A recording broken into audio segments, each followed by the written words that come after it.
Excuse me.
I just can't shake these nightmares. Floating in space forever. Just why?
I just can't shake these nightmares. Floating in space forever. Just why?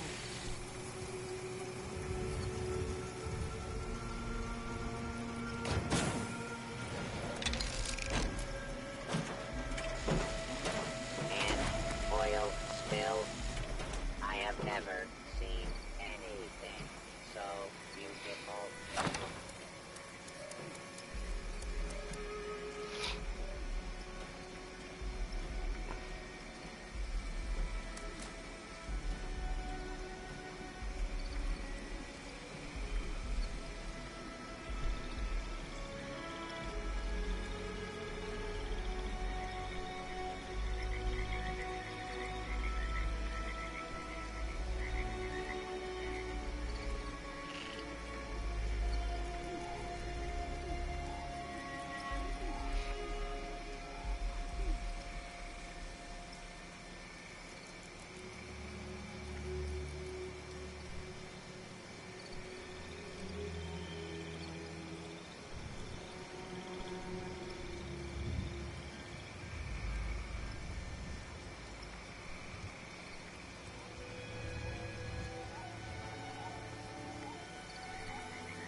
I just can't shake these nightmares.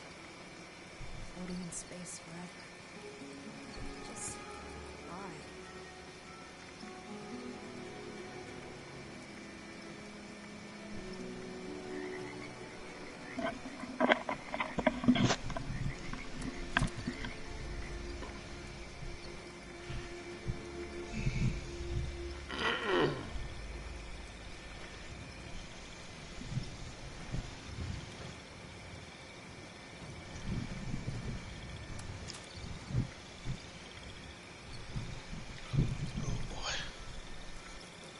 Days.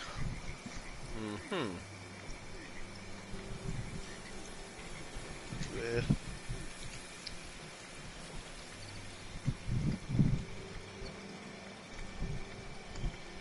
Bullet and sword. humans and their lack of parenting and responsibilities. Oh, it been for real one of them days.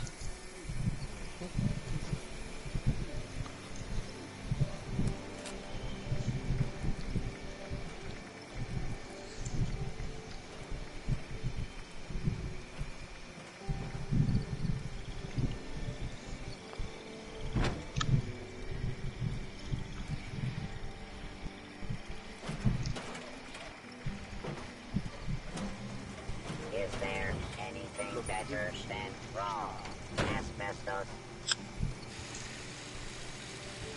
And I hit the lottery last night. Huh? I didn't hit the lottery. Oh. For a second, I thought you said you did. I was getting ready to ask, nigga, why you still here? I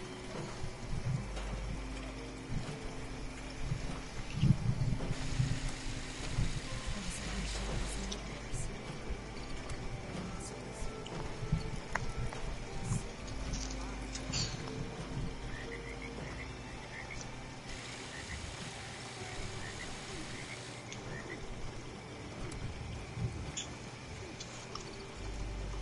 But I'll still be here on the PlayStation. True. What, in the state of Florence? I'm in the city of Florence. Oh, yeah, that was basically what my actual question was. What do you want, good boy?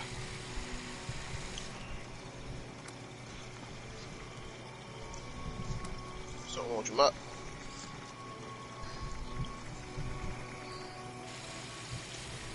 Oh, they did tell you I'm that one adult that don't share with kids.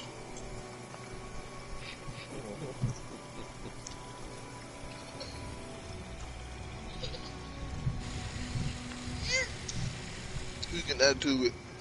Gonna solve that for you right quick. Man, as a kid, that was always my job to correct those who try to force their rule on others. You do know that, right? If you don't know, me being your older cousin and all, shut up. See how that work? See, your mama give you what you ask for. Every time you whine, your mama get to you. Not this guy.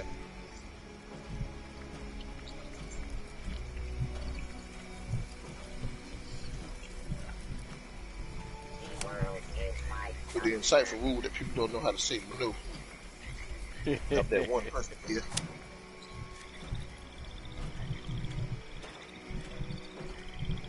Abuse the privilege! My kid's gonna be like, oh, now she don't work on dad, bro. You're welcome to try, but we think you'll find very, very interesting results. Mom, you probably get away with it on Mom Dukes, but Pops, nah, he ain't rolling with that shit. I just can't shake these nightmares. Then they ain't gonna give us a reason to be whining. Mm-hmm. Why? Turn around. I hear somebody crying. Just give him the look. Fucking crying for. No reason, Dad. I'm alright. Okay. Bro, Dad has a serious look. It wasn't the look that I was concerned about. It was what he was gonna do after. That too.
And see if he's not whining no more. If it's just that, I'll get severely punished. Dun, dun, dun, dun.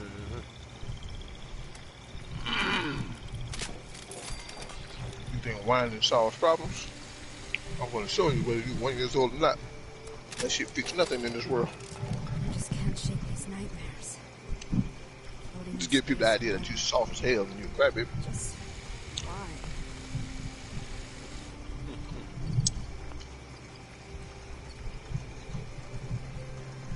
Which they will take advantage of.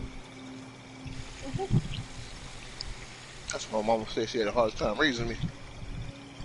I understood the concept of certain shit that I shouldn't be understanding at a certain age.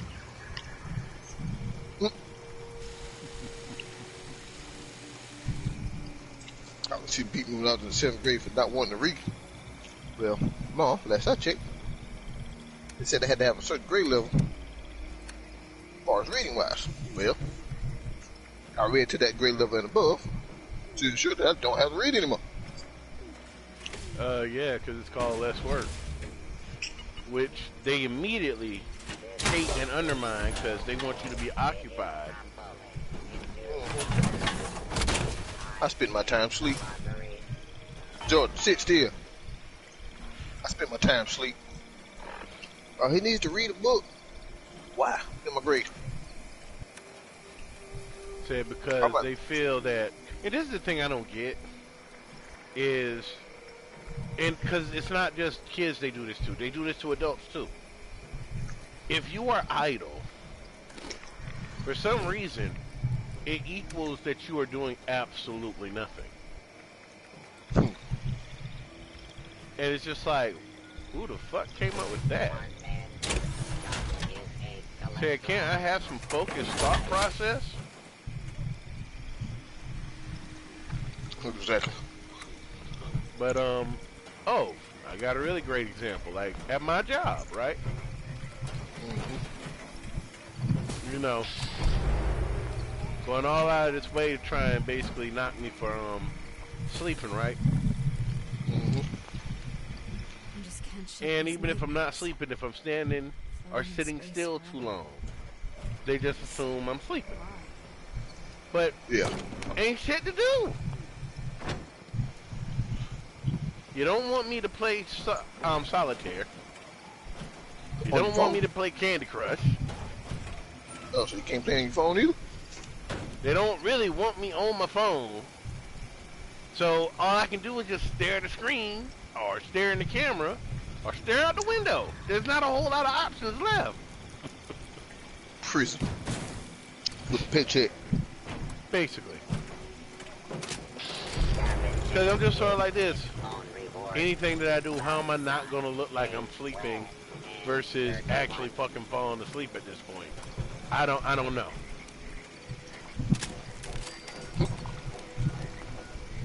Well, there ain't nothing to do. At best, I occupy my mind so I don't fall asleep. And you know, I'm just kind of like this. Because I know how I am. I'm doing my best not to have to bring my laptop or anything in there. Because once I do that shit, I'm not working for them no more.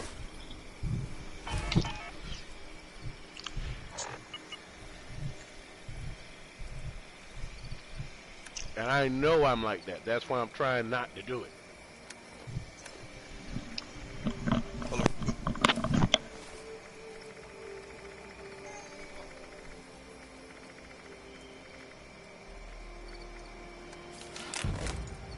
Oh yeah, I gotta put that on there, don't I? I just can't shake these nightmares. Floating in space forever. Just why?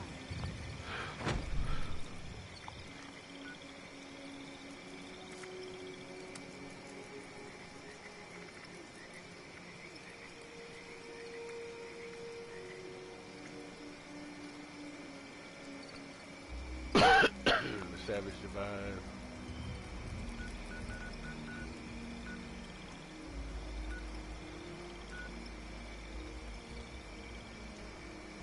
Who is here and selling stuff?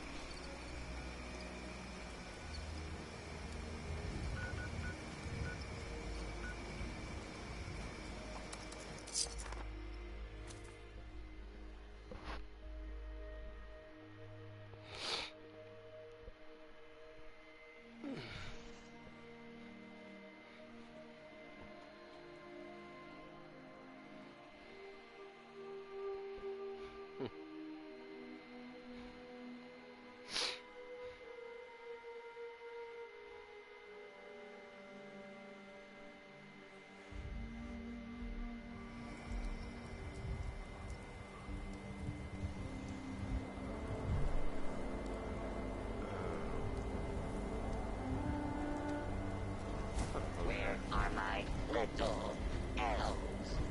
No, really? I fear for their I just safety. can't shake these nightmares. Floating in space forever. Just...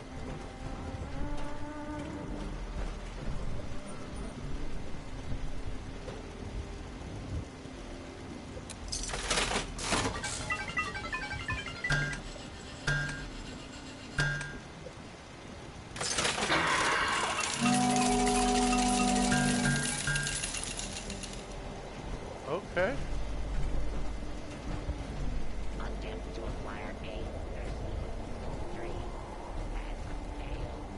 Reason: all trees contain highly levels of radiation and die in a lodging way on this gentle planet.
I just can't shake these nightmares.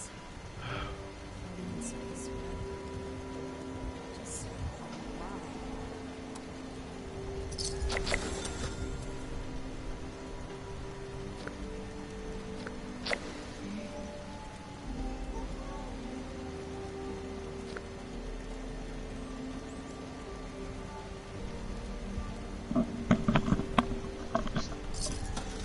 All the simplicity of humanity is fucking just destroying my brain cells.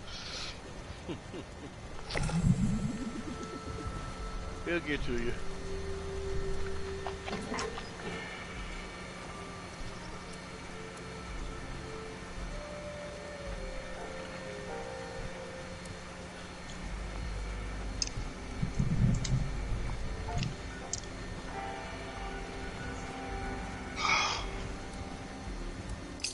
No, screw my time. Oh, yeah, they'll do that.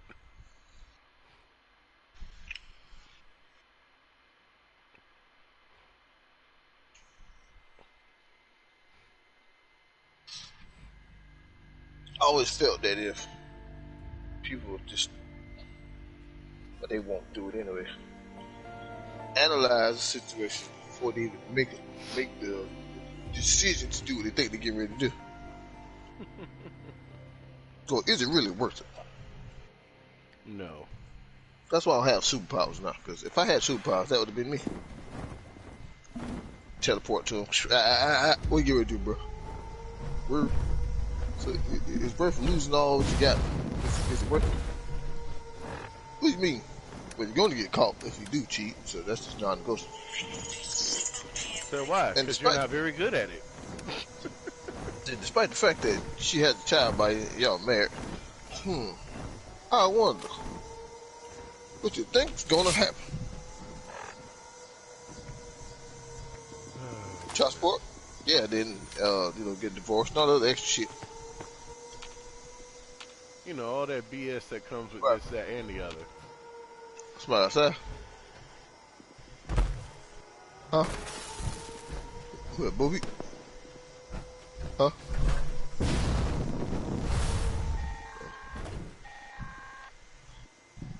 Oh, wow, I was all on the wrong building and all.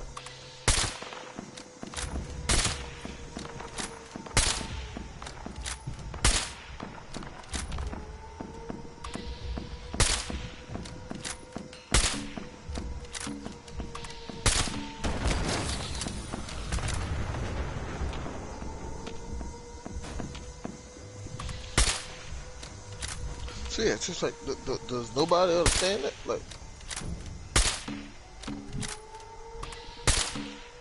Like, for real, they don't get it.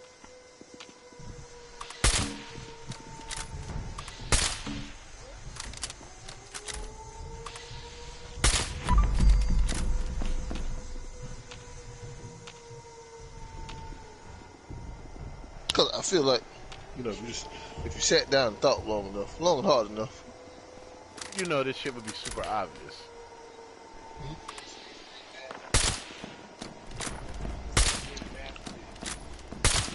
Damn. Just made a couple of changes. This shit is hitting much harder. That flamethrower? No, my 50 cal rifle. I just took some of the power off of the receiver, right? So I could get it to fire a little faster, right?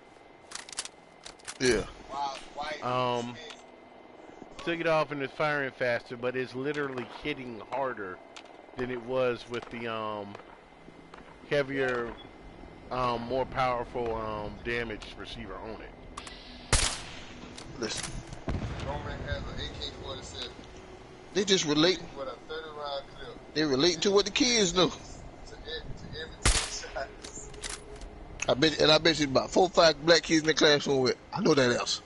They probably got it right. If you sell an 8-ball for $300 for 85 per gram, what is the street value? I can only see that.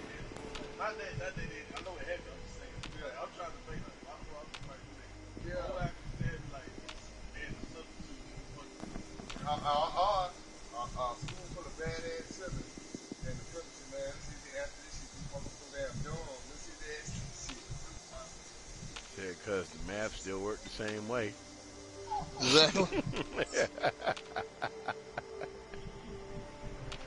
Say it's just what you're most familiar with. Sounds like it's something rolling by. Thunder. It could be thunder because it was dark clouds outside.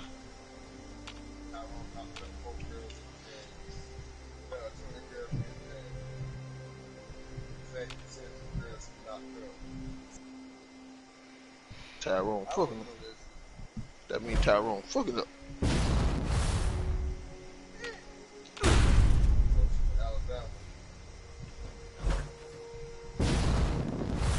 Oh yeah, man. At my job, keep meeting these dudes from Mississippi, man. And I can tell they from Mississippi because it's like each time I ask them their name, right? They don't even say their name. They just start spelling the name. And you doing your absolute best not to be a jackass when they do that. Said, nah. I'll let them spell their name because, to be honest, nobody where they live at can spell that shit out when they say it. Say, what your name is? Doricus. Okay, I'm gonna need you to spell that, sir. Your name is what? Doricus. Dorian, reach your ass back in that room. I don't know what the fuck that is. Give me this, Tati. Thank you. Because, you know, society is going to say, if you keep all that whining, you fucking weak. What was the other one? This turned out to be the nigga last name, too. What was it? Damn, I cannot remember his name. By the wings, that's on. Back to the dude back in 1986. The new lack and put some things on that bitch. Gillian. Oh, yeah. Yeah, Gillian was Doricus' last name, by the way. Doricus Gillian. Not Gilligan, Gillian. Yeah, Gillian. Because I had the professor named Gillian Frierson.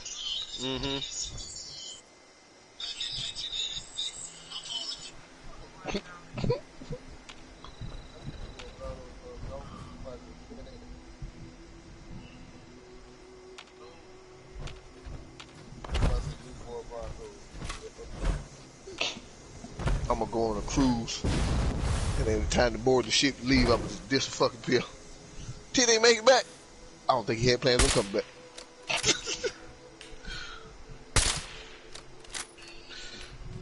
Don't put out a missing persons warrant out on me. I'm fine. Fast, bro.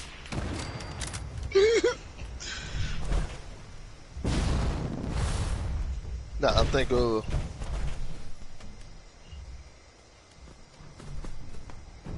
honestly, I think people are just stupid. Like Yeah. the simple shit of responsibility is so far gone that people give any and every lame reason on why they can't do it. It's like, no, if I deserve everything I get if I walk my monkey ass into a den full of hungry lions. I can't be mad, I can't be upset, I ain't gonna blame nobody else. I walked in that den. You did it. I did it. See what I'm saying? That's how people's mindset should be, because I did it. And so this is my accountability, my responsibility. I did it. Nobody else did it for me. I did it. Humans don't do that. In other words, it's like, I did it because of this thing that forced me to do it. Yeah, humans don't do that. It's kind of like I was telling somebody the other day that if all of what American history was allowed because nobody stood up to revolt against a white man. If you was that one smart nigga on the plantation, which I probably would have been dead. Oh, I kind of feel like I would not be allowed to live back then. Oh, this is why I would have died. Because I was too intelligent. Master, if you keep killing niggas, you're going to end up running out of money. Because as fast as you kill niggas, that production going to pick us picking that cotton and popping that corn. We're going to be tired.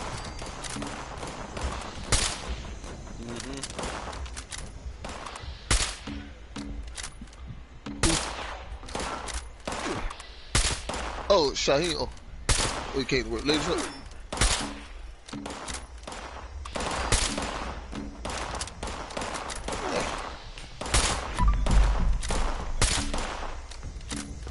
So, Chad, I have a very interesting question for you. So, what is it that has white people so terrified about digging into actual racial history, critical race theory, right? Yeah. Whereas now, I don't know if you know, but I'm pretty sure you are, because you go and you investigate shit, so I'm pretty sure you've looked into this more or less already. But the biggest bad guy in the African Atlantic slave trade ain't the white man. I don't think they So why are they like terrified to learn that? Society got certain stuff bent to where people refuse to learn, and they refuse to learn out of fear of the thought of the next motherfucker. What the motherfuckers won't think of them, and I never understood that part. But okay, so basically, it actually is a little pot of individuality crazy. So Okay. somewhere along the line, after Martin Luther King and them was doing what they doing, and Malcolm X and them, after that, black people went stupid. Flat out say it. I'm just gonna flat out say it, they went stupid. They were stupid on the thought of, I'm not gonna let like the word nigga.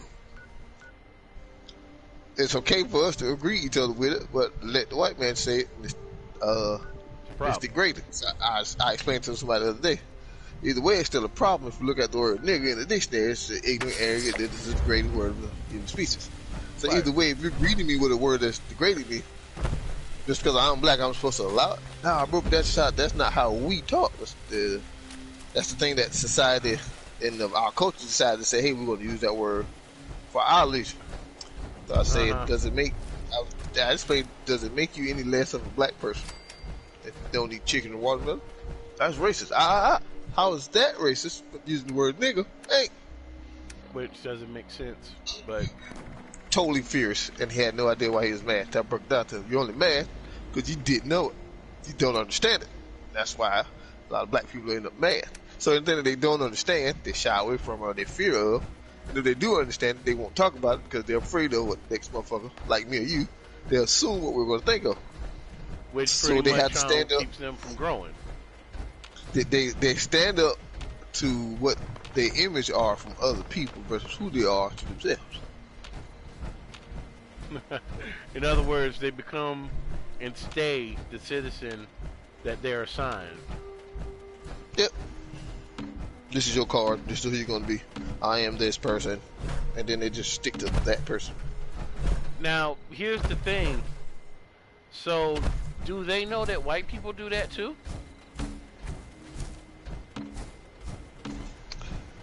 Nope. They don't dabble in the white people. Why?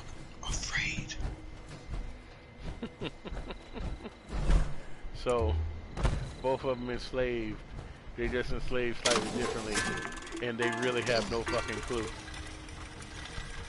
None what's so freaking out. This is human society at its finest. Yeah, that sounds about right. You can't make that shit up no better than that. No. Human society at its finest. Like I'm saying with the responsibility thing.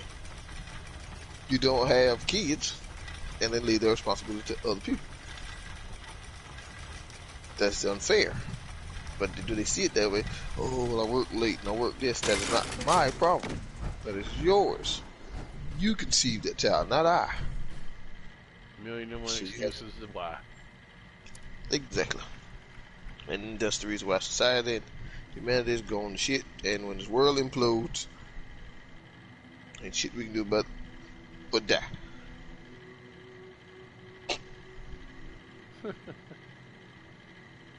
Literally. Damn humans. I can tell you that. Hey, don't do crack. It'll destroy you. But you can't stop them. I'll even do you one further. I'll bring the crackhead who get destroyed. He's going to tell you why he's smoking the crack. So what did you just do to get that crack? Well, I sucked that man off. Now what do you do? It's destroyed my life. I lost everything. Well, why the fuck are you still doing it? I brought the crackhead here to tell you why not to smoke the crack. So are you still going to smoke the crack? I know I know you have a curiosity that's in you that's going to peek into your mind and say, man, we ain't all the same. Do not listen to that little voice in your head because it's going to fuck you up. Don't care what I think. Don't care what nobody think. Think for yourself. Do you want to smoke the crackhead is telling you what he just did? To smoke crack. A man just sucked the penis for that little rock that's about to go on less than what? A minute? That's what you want to do? I gave you the ultimatum, sir. And what is it? It's like for a 5-minute high? I don't even know. I'm not a crackhead. Yeah, from what I'm told, it's like a super intense but short, like buzz. So yeah, and give you that ultimatum. You smoke the crack anyway. Man, I was stressed out. No. It's nobody's fault but yours. Mm-hmm. Don't put that on the stress that somebody else caused you. I'm sorry. As soon as you said that, I heard the follow-up line. Nobody put a gun to your head and said, smoke this crack. People do it all the time. Never understood. They say, I'm kind of like this. Put a gun in my head and make me smoke crack. I've got other things wrong with life to get me in that situation.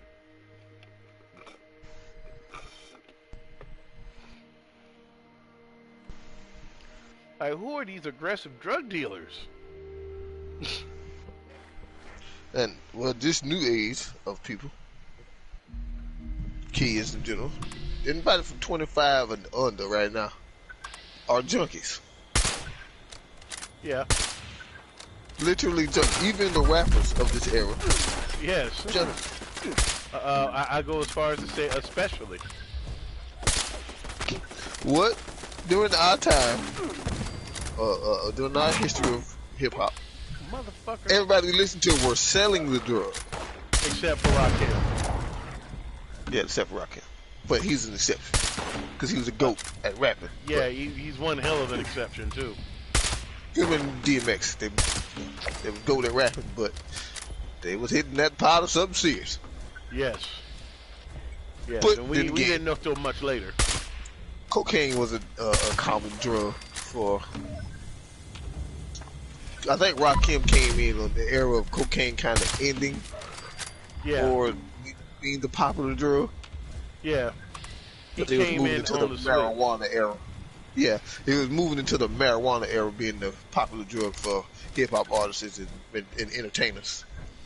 But if it was 70s, 60s, early 80s, cocaine was the go-to drug when you became famous. Yes, sir. And weed didn't get you high. But now, fast forward, the 90s hit, the late 80s, the 90s hit. Oh, we selling this cracker up, selling this cocaine. You know what I'm saying? And then they speak and they rap about smoking marijuana, but you never heard them rap about popping pills or this, that, and the third. Fast forward, 2000s, early 2000s hit. It was just mostly slutting this woman out, popping pussy in, you know gangbanging this.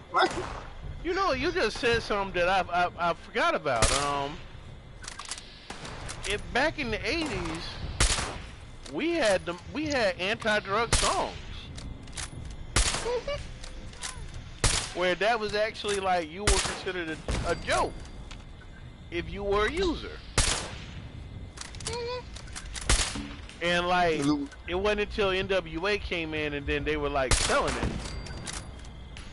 And even then it was just like you'd rather be the dope man than be the junkie. Yeah. Bassheads were a nuisance. And now everybody's a basshead who's rapping. Like I said, early 2000s to like the mid 2000s. Oh yeah, the D4L era. We was crunk, we was snapping fingers, it was twerking and booty shaking, it was Lil Jon gang getting people beat up in the club. For real. That era was just all nonsense but good music. It was just everything was violent, but sexy and romantic at the same time. Yeah. And we then have a whole thing with that. 2012 hit, and this is where the junkie era starts. Not just mumble rap, because mumble was affected by apparently being on the drug, which recorded you calling it rap. Calls you the mumble rap. Everybody's now the junkie. I'm popping pills and doing this, and doing lean. You know. Yeah. Nobody's selling the drug no more. Lean got so heavy that rappers had to take a stance against lean. You know, and you can tell that nobody was selling the drug no more. But the older rappers, like think about it, Trey. Think about like 2 Chainz. I'm talking about the eras of rap, and then the eras of drug. Back then, when we was coming up, everybody was like Jay-Z. One of our favorite rappers was selling the drug. You never heard him say he used it. You know what I'm saying? And now you look at today's rappers, everybody's the junkie, but nobody's the drug dealer. But if you listen to 2 Chainz, because 2 Chainz is older, he still sells the drug. Yeah, he's still the trapper. He still sells the Gotti, Gucci. These are still the drug dealers, apparently. But every new rapper now is either gay or on the drug. They're the junkie. It's like, damn, so and how can you be tough and the junkie at the same time? Then you got dudes like Future, who they're pretending to be the drug dealer, but literally he's just a guy who just likes money. He's literally Jimi Hendrix, the opposite of Jimmy. Future tells you, the reason I say it's opposite of Jimmy, he tells you he's not on the drug. Yeah, that's what I'm saying. Is I can't argue with that, actually. Any right man in their mind sane enough to know, oh, y'all talking about how I'm cheating my baby mama and my kids on our relationships? Don't worry, I'll make a song, and it's called Wait For You. Tale of a Toxic King. You wasn't how you thought that. You was just as sober as you wanted to be. You came up with a brilliant ass idea to use what everybody says against you, every woman, of course, says against you, and you made it a hit record by adding Drake and Tim's, of course. That's not a junkie. That was a drug dealer. That was a genius drug dealer. Jay-Z's kind of said it best, you know. Partner, I'm still spending money from '88. If you was in the '80s and you had that kind of money, you didn't get that shit legally. No. Not then you didn't, no. And you couldn't have been a junkie and got it. Like, oh, as a matter of fact, this is how wild it is. It's like, all right, back then in the early '90s and whatnot, a lot of rappers were studio thugs, where now this is where I have to define this, because a lot of people get fucked up because they forget that there's an actual thug in that studio thug life. But we have plenty of studio thugs where they talk that shit like they live it, but they've never lived a day of it. You know, they not even living in those environments, right? There's no way for them to be in those environments. Like, all right, that's like if I lived in, let's say I lived over there off of Laser Drive, right? Yeah. But I rap about being in Woodmount and over by Magnolia Trace, right? Yeah. And I rap about doing the type of shit that they do there, but I never go. I'm never there. Say, I may know a few names out there, but they don't know me. That's the studio thug, right? Pretty much. Now, the thing is like, for him to have the information he has, he got a cousin, an uncle, somebody who actually live over there, who's telling him about the shit that be going on, for him to write his little raps about. But he has to be careful, even with his releases, because somebody in that same city will check his ass. Pretty much. Because, you know, it's just like, hey, bruh, I don't know why you talking about all this shit you talking, but you ain't from around here. How the fuck you able to talk about that shit? And, you know, that is what it is. Now, here's the thing, though, is then you got folks like me who I'm not a thug. I have to remind people this from time to time. But I do live in Woodmount. So, I hear about the shit that go on. I am not a part of any of that shit here nor there. Said, but if I run about some shit that may have went down that sounds like some shit that people may have heard about and whatnot, said as far as they're concerned, I'm gonna tell them niggas I'm not. I'm on some studio thug shit. Cause I ain't trying to catch the charge for what I actually might have been involved in. My friend going to hell.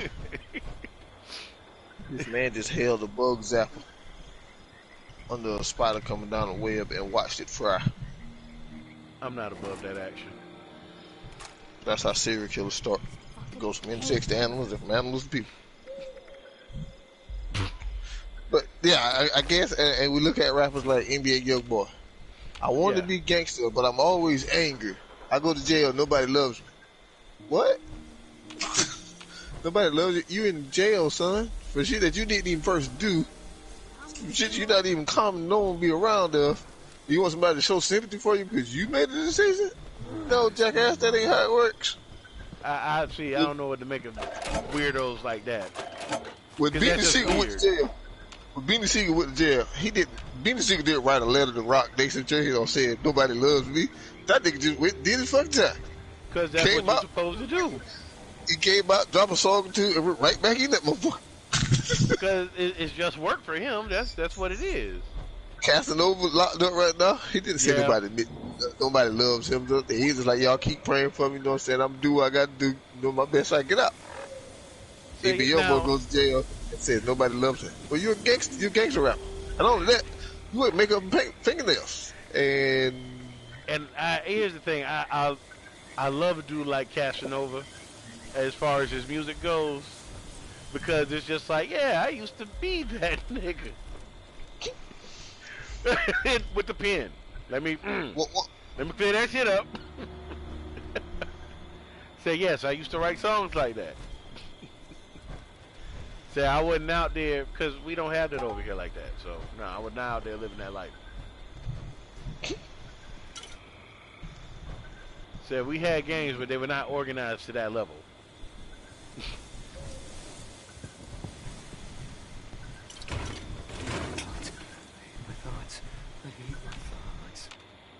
Said so. Yeah, I love hearing when Casanova drops a song because it's just like, oh yeah, that's my shit.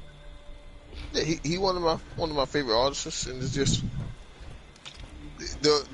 and kids. This is why I had to break it down so I can get to the generation of anybody under the ages of 25 to now. You weak, mentally and physically. You can't. Your emotions are just spiraled out of the place like you got a permanent period and pregnant, and you're easily to be influenced by anything. That's true. The niggas will say something in the song about sucking a dick, but y'all are defending said, no, but he ain't gay, he was just making, no. None of my rappers said anything about sucking penis, and the first thing they do, Biggie Smalls line. I'm about to say, the first thing they gonna do is go back to what Biggie Smalls says about, something about sucking daddy dick. That the bitch was so fine that he was suck her daddy's dick, yeah. That's the first thing they go back to, and I'm like, that is not even in the same class. Agreed, that is a super suspect line, because we was talking about how suspect that shit was when he said it originally. I guess this is the part where people test my black card, because I was like, I know Biggie's songs, but I wasn't too much of a Biggie fan at the time. Oh, you don't know hip-hop. Wait, because I wasn't a Biggie fan? Oh, you must have been a Tupac fan. I'm not about to make it the East and West thing? No, I'm not even one of their fans. They both had issues as far as I was concerned, and I don't feel that they were the GOATs. Oh, yeah, I heard that. He did say,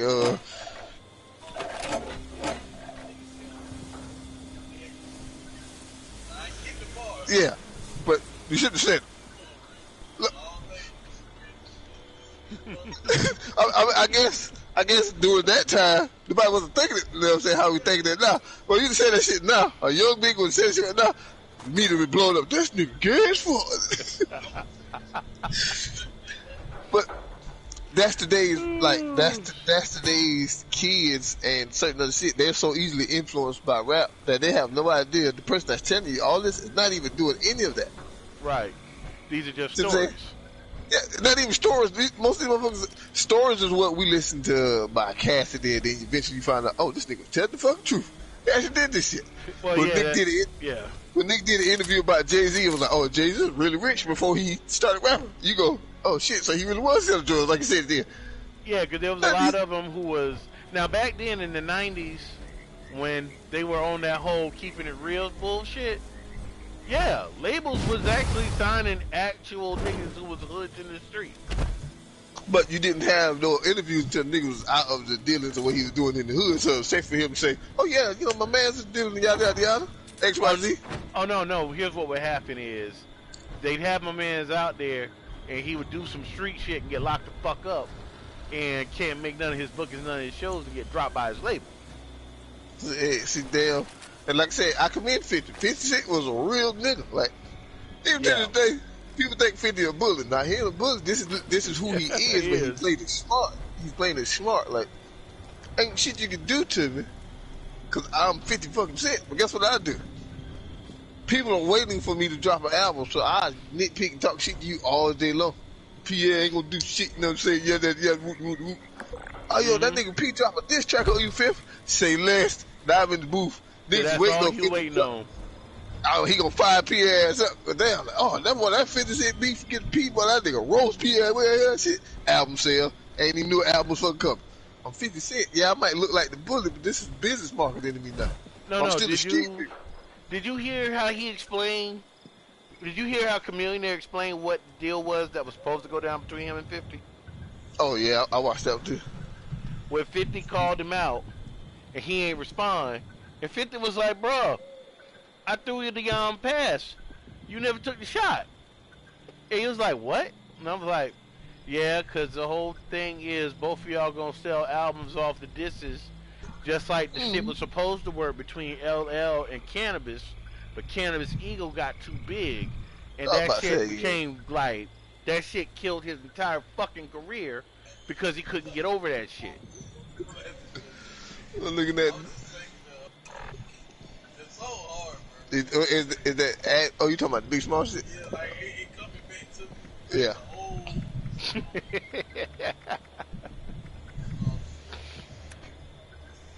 they used to be. Cause he was that dude. He was that hard nigga who could write smooth shit. He could They fit going, it to whatever was needed. he say, he said niggas, he said niggas press they lucky and they get a butt quick. Straight up the ass while going with the duck. Oh yeah, yeah. Fuck. Yeah, I know. Yeah, yeah. Just That's a prison but line. he's saying some questionable shit like, oh, That's hold a on, prison baby. line.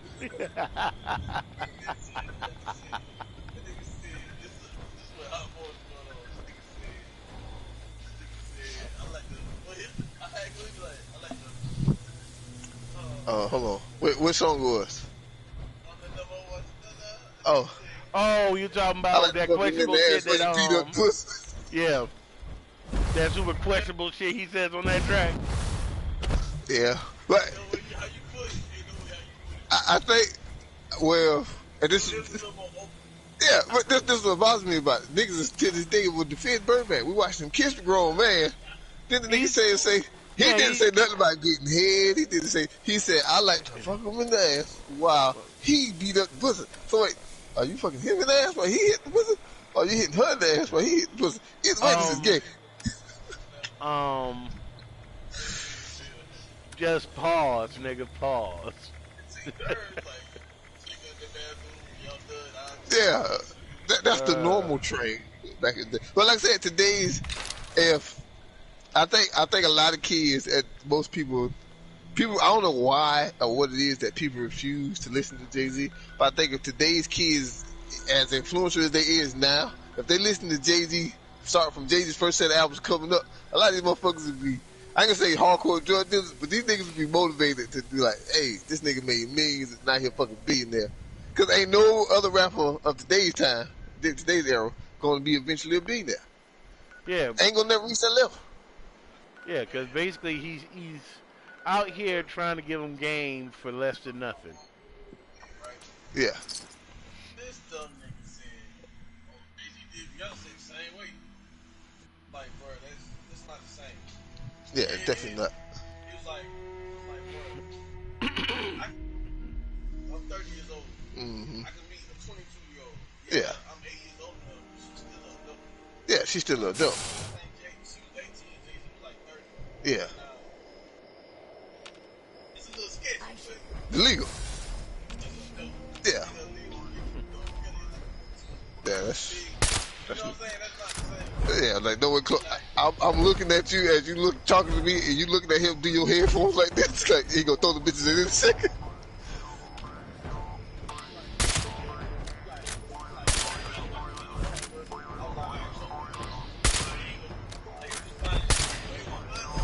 Yeah.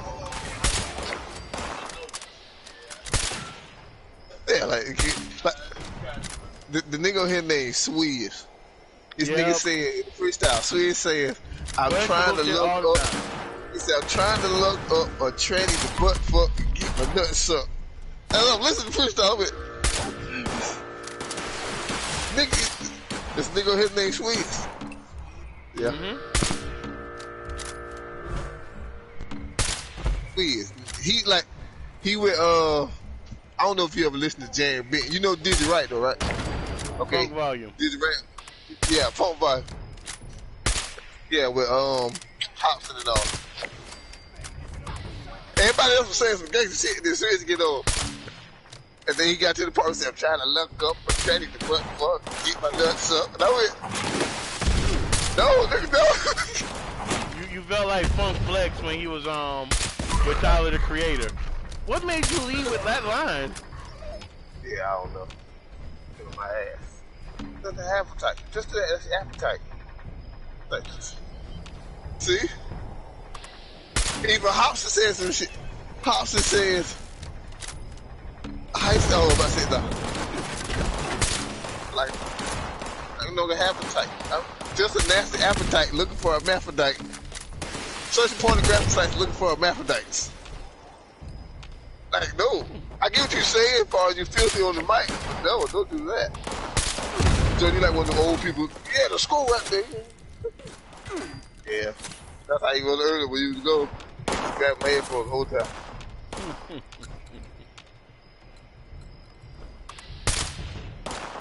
Like Jan Benton, he ain't really say that. Jan Benton ain't really say that gay. He just said some questionable murder. Like, yeah. Jason Wright just kept it all marijuana related. He was just cool. I was like, I can't do this. Jan, you got some psychological issues. Yeah. Hobson, you went through some childhood trauma. I don't know. Yeah, Jaren is definitely he's definitely one of the crazy rappers. Oh yes, and Sweden's got the dude. Sweden's he got his eyes. You know, the white part of his eyes tattooed black.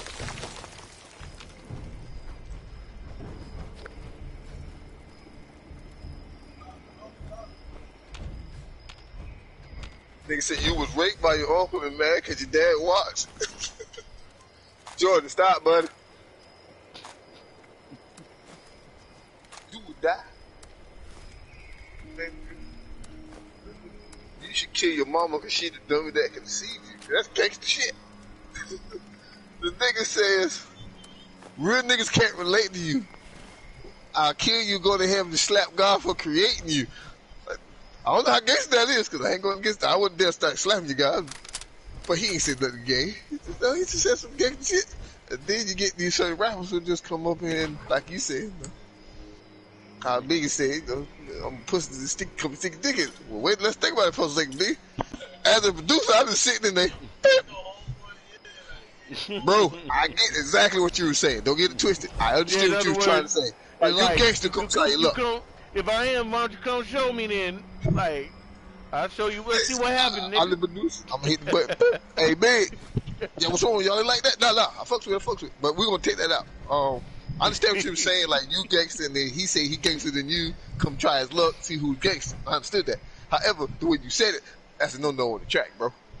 Huh? Yeah, no, look. Definitely. Scratch that. Let's put something else. Can you come up with something else? All right. And get to the part where he said he had a vagina with herpes and syphilis. He said, again, bro. You just relate yourself to a sick vagina. I get it. You illness on the mic. That's what you're saying. You're sick with the mic. But there's some women out here might be suffering from that said vagina that you're talking about. That's one of them too. You're male. You should never equate yourself to a nasty vagina. Just throwing it out there. I'm gonna hit this button. We're gonna try this freestyle back over. Started from the top, and let's hope you figure this shit out. Right? Hey, yo, Puff, get out my studio, bro, because you're doing too much. Hey, maybe can you drop a Psycho Man line instead? Hey, hold on, B. Hey, call P for me real quick. Hey, P, I need 2 lines real quick to relate to something to me being the illest on the mic. Oh, how gangster I am, and if you gangster to me, yeah, then I'm gonna send it to Big. I want to say it on the freestyle because he just said something I can't tell you. It's only in the studio, so I appreciate that one. All right, Big, we got you, bro. Just go and do your part, and I'll put that stuff in later. And, you know, I'm so mad. You just said that, and a line came into my head. No pun intended. Said niggas want a pinky promise, give them a high five. The nigga said, I'm gonna get to heaven to slap God for creating you, go to hell to slap the devil for waiting for you. It's like, well, damn. How cold can you be, son? Oh, shit. This nigga's a Yakuza pinky promise. I give him a whole high five. Girl backstage giving us the ill mind. This nigga just said, Trey, niggas so, not him, he said, you so gay, you, how you said hello? Giving us the ill mind. You so gay, you shit condoms and ejaculate glitter. Oh, wow. He a whole unicorn. Alright, bro, he's about to do the most right now. Well, alright, so what you see him do? He doing everything from sit still, because he know if I sit still, I'm going straight to sleep. So he gonna do everything he possibly can. Better start playing that drum set. Get these motherfucking waves, nigga. Took him to the laundromat and shoved them in the dryer. Oh, we bring that. So we living it up, chilling. I never understood motherfucker need to take a break from that. You don't get the break because you created it. You ever thought? Oh yeah, if that's the case, you get a break from parenting. Niggas should get a break from child support. We just gonna be fair. That would be nice. No. You know what? America do need to have that at least 1 week out the year where they just give black people a fucking break. You get paid vacation. You just got a break, then you just chilling. Because the next week I'm giving you hell when you get back. And I might be satisfied.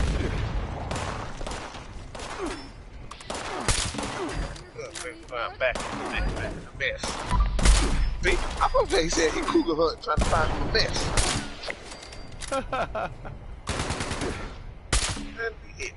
Yeah, I wouldn't tattoo my eyes like that.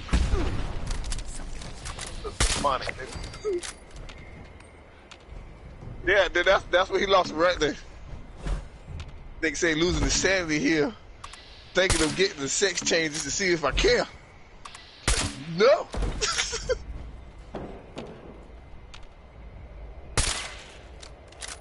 Said not required. The answer is no.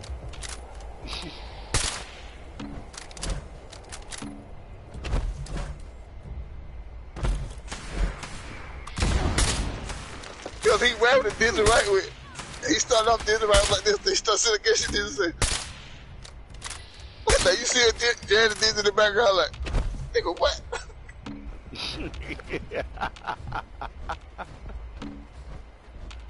Yeah, shit like that is just weird, bro. Which is weird coming from someone like Jaren.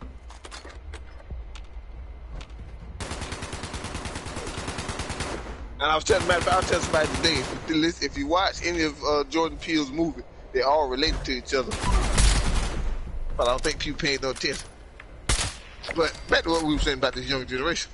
The reason why this younger generation is so easy to spot athletes and dogs and studs and stuff like that, like as part of an athletic player, is because they stand out. It's like giants amongst kids.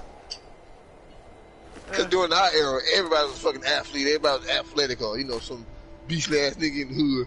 But he wasn't the only nigga in the hood that had hands. Most of the niggas had hands in the hood. Now it's this. One nigga in the hood got hands and everybody else got guns. We ain't gonna fight the nigga with the hands because we respect him for being old school with it. But nigga, now it's about who got the bigger guns and who can have the fastest guns. But I do need to post that picture though on my Facebook, Trey. To have a woman standing split picture. And I want people to tell me what's the difference here. Other than the sex, tell me what's the difference. She got on skinny pants and a halter top shirt with a pocketbook. This nigga got on skinny pants and a baby t-shirt, pocketbook. She got a choker chain on, but it ain't a charm to it. She just got the choker. This nigga got a choker with a charm on it. Ain't shit different. Same shit. One has a packet I don't want. These niggas, my era niggas, Wu-Tang, you never saw Wu-Tang just like that. These niggas had Timberland boots, baggy pants. No, it was just. I can safely say I cannot picture a Wu-Tang member dressed like that without there being some very open and in front of the whole situation explanation. I gotta start listening to Black Pegasus more. I ain't heard most of his songs though. I don't know who that is. He was on Kato Cypher back in 2018. Okay. Yeah, his Black Pegasus, you got Chris Calico, Futuristic, Jeff Turner, there's the other phone volume Cypher and shit. Yeah, those guys have become names because Jeff is actually even rhyming with RJ Payne these days. And everyone's informed me that RJ Payne is basically if I were to go full independent in the industry. Yeah. And I can't really say that they are not wrong. Because he does say an awful lot of lines that sound like lines I would say.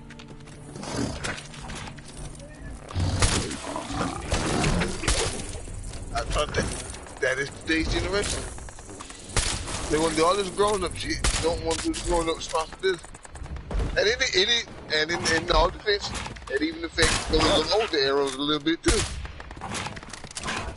Like I said, if I step in that line then, I'm not gonna say, man, damn, Trader Reed's not tired, bro, he didn't tell me not to go in there. No, nigga, you made the decision to walk into your lines then. So you got mauled and ate or whatever happened to you, you deserved it because that's what you did.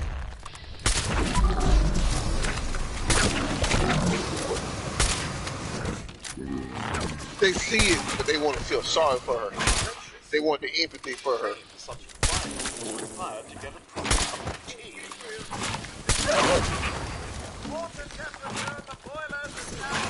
You got a baby. So you got a baby out here, you ain't finished college. Because... Just a little bit longer. And I can see, there's a difference. I can see she was struggling. You know what I'm saying?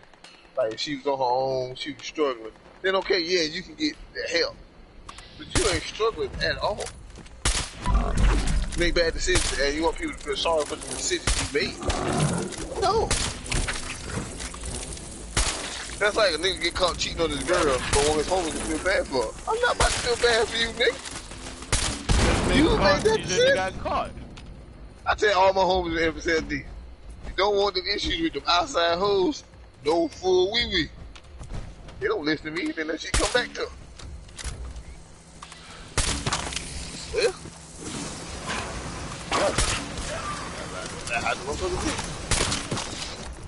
I tried to listen to Jeff Turner. I can't get into it. He ain't for everybody.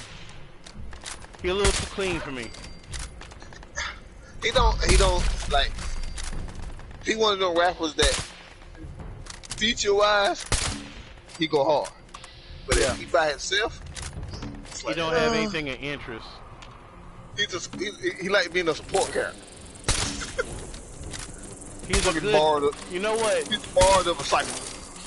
Nah, you know what? He's the second part of a duo. Yeah. Jordan, where you going, bro? Thank you.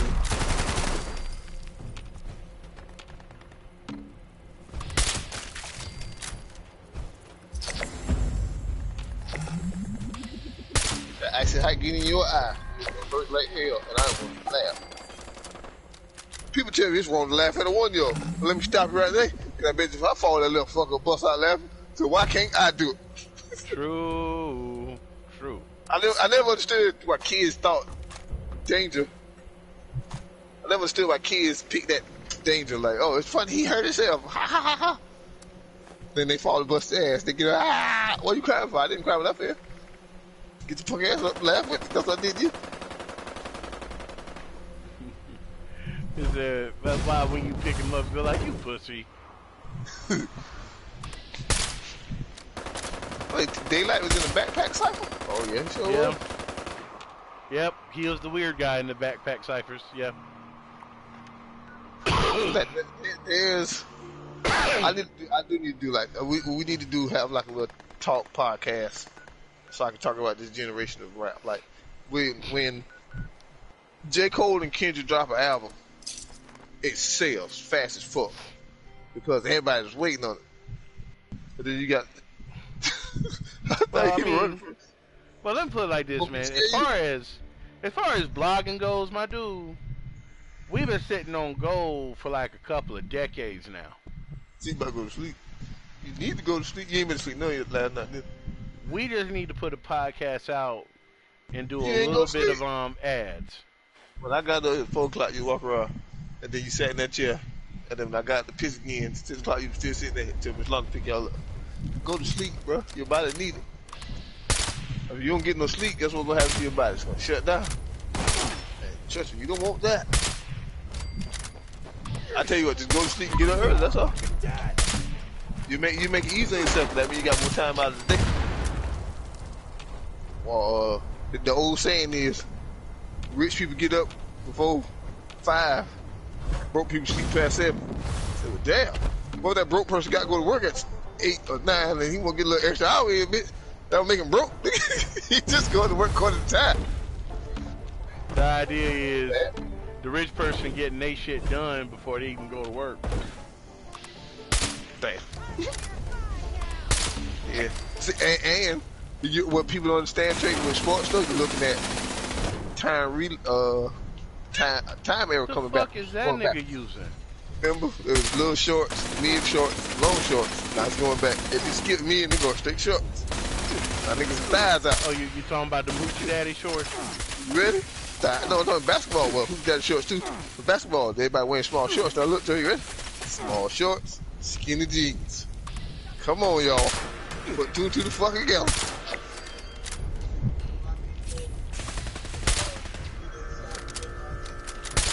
Oh, the gay community saved his ass. Listen, them motherfuckers got power. And I be trying to tell people, no, they ain't saying shit to y'all about a person being gay. They just flex power to let y'all know. You got to end your career right foot down. We chose. And that's all it is. You got Republicans, gays, and Democrats. Because they can shut your pay down for one day, but if you pretty much are smart, you do what any other corporation has done anytime they've had issues like this. Rebrand and go right back in. But the one thing the gays couldn't do, though, Trey, when black people got behind the baby, we're not fuck with. He said some shit he shouldn't say it. But you ain't canceling this one. You cancel one of these other motherfuckers. You ain't canceling this one. And I guess that's how people is like with certain shit, like the gay community, but they power flex is so strong. There's always somebody who can cancel whoever's in power. I personally believe that it is a mental disorder for a person to feel like they are the opposite sex than they are. There has to be, because here's my. There's no way. Can I? You gotta think you want. All right, I actually got a. Hold on, now I actually have a question about that part. Alright. What makes it seem like a mental disorder to me isn't the fact that they think that. It's the fact that it's the most important thought in their head. In other words, oh, I'm not worried about food, I'm not worried about shelter, I'm not worried about this. I need people to understand me and love me because of who I think I am. Mm-hmm. Wait, what? So, in other words, we can shit and piss on you all day. You're just worried about us saying that it's okay that you're gay. What? I think it should be a crime if a gay person hits on a straight person. So we even the fucking board. I would like to have some sort of space because they be going a little too hard. It's against the law to be irresponsible. You know, motherfuckers be locked the fuck up. Everybody we got no more space in the prison. We have no space in the prison. We got to take that law out. FB jail for real. But everybody goes in. It's but back to like the whole. Like I said, I don't have nothing against gay people. I don't hate gay people. I don't hate trans people. But I put a post on Facebook what an old dude said. That these rappers are influencing your kids to wear pocketbooks and women like clothes. One girl commented and said that sounds homophobic. I said, well, it's not homophobic per se as it is. She said the clothes don't make the man. And then my homeboy E, of course, him being from Chicago, he got to be ignorant. Nigga say it don't make the man, but he damn sure gonna look gay. And everybody went to laughing at his comment. But it's true. And she said that's homophobic. And I said, well, it's not homophobic. What we're saying is, if you're not gay whatsoever, you're not a gay man whatsoever, why dress the part of one, but feel disrespected when a gay person approaches you? Right. If I'm not a drug dealer, but you see me on the corner every day, hanging with other drug dealers, what are you gonna assume? They're gonna assume people roll up. Damn, Ma, you must really sell the dope. I see you out here every weekend. You know what I'm saying? Boy, you know what I'm saying? You got jewelry, you know. You know how much for an eighth, nigga? Like, how much for an eighth? And I'm looking at you like, nigga, I ain't no drug dealer. And Dave Chappelle said it best when the lady said, "Do I look like a whore?" Yes, motherfucker, you do. He said, so if I dress like a police and I look like a police, does that make me a police officer? It doesn't, but that's another charge if you ain't. Uniform on doesn't make me an officer. And it's pretty much the fact. If you're not gay, don't look the part. And then, thank you, buddy. And then the gay person just pops up. Well, you look kind of cute today. Nigga, I ain't fuck good. Get away from me. Well, wait. Don't be mad. Hold on, Mr. Gay person.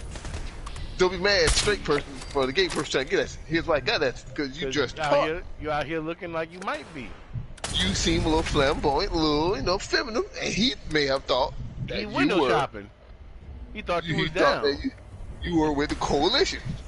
You're not with the coalition, obviously. You're straight, apparently. But you feel some sort of way. But now it's an issue with the gay guy because you offended him. You shouldn't have looked. If you didn't dress that way, you wouldn't have had this issue. That's why I was saying about earlier. People don't, I think few of us do. We analyze the situation. Before we even walk into something or before we even get to go somewhere, we go, do I need to take this or do I need to do that before I get there or after I get there? Because I know during I get there it's going to be inconvenient. So we thought about the inconveniences, but now we're looking at the before results and after results because I'm going to get it done. Right. People don't do that. And then when they don't do it and it comes back to hinder them, it's an issue or they feel some type of way or they feel bad. No, don't feel bad. You made a bad decision and you want people to show empathy towards that decision, in which case we're not. Like my homegirl right now, she being a big baby. She texts me sad face. Oh, what's wrong? Talk to her. I want shrimp, but I don't want shrimp. I had some migraines today, this, that, the third. Oh, that's some regular woman shit right there. I said, you just being a big baby. No, I'm not. Yes, you are. And she texts you, she wrote back. That stuff don't work when you do it. It sure the fuck don't. These are decisions you can control that you don't want to do nothing about because you'd rather pout and get empathy from someone else. She goes, stop doing that psychology shit on me. I can't help it. Yes, you can. You want shrimp? You want shrimp? Get up and go get shrimp. You don't want shrimp? Leave it at that and go do something else. That is just simple. I sure like how you would wish an old man would go get me some shrimp. No, like the night we was on DC. You're telling everybody in the chat, don't go near Awesome Max. The boss he's going to hit the boss one time or 2 minutes, and the boss is going to come straight to him. It's going to one shot the area.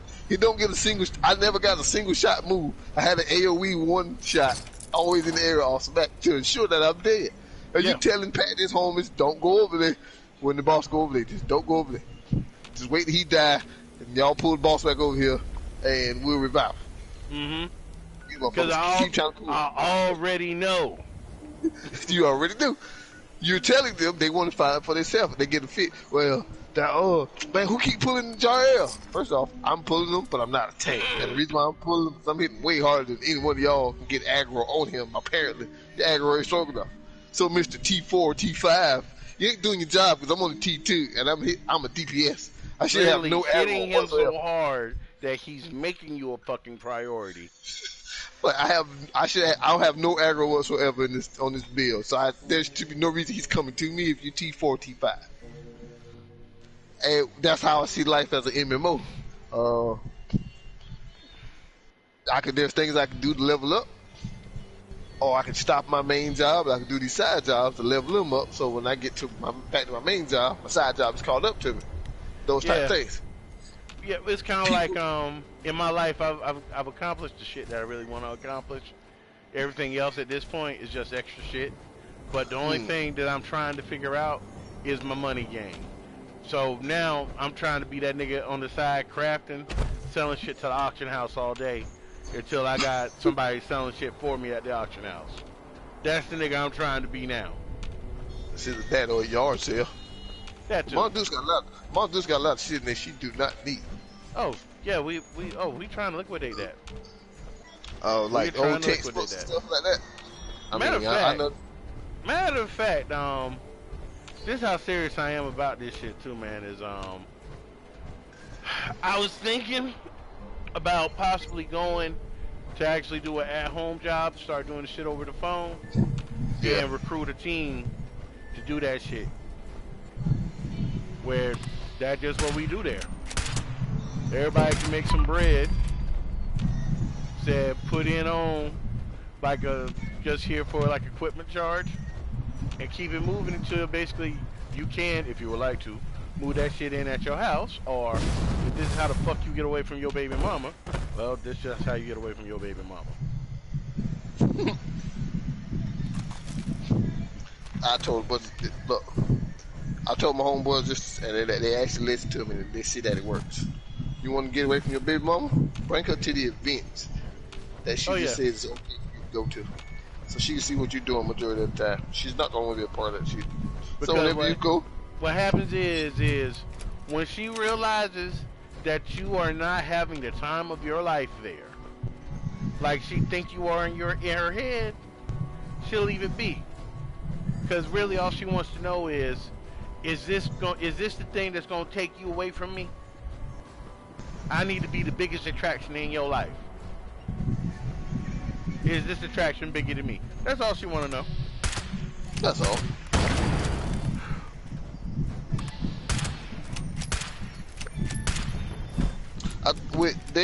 There's levels of understanding that people won't try to accumulate because, like I say,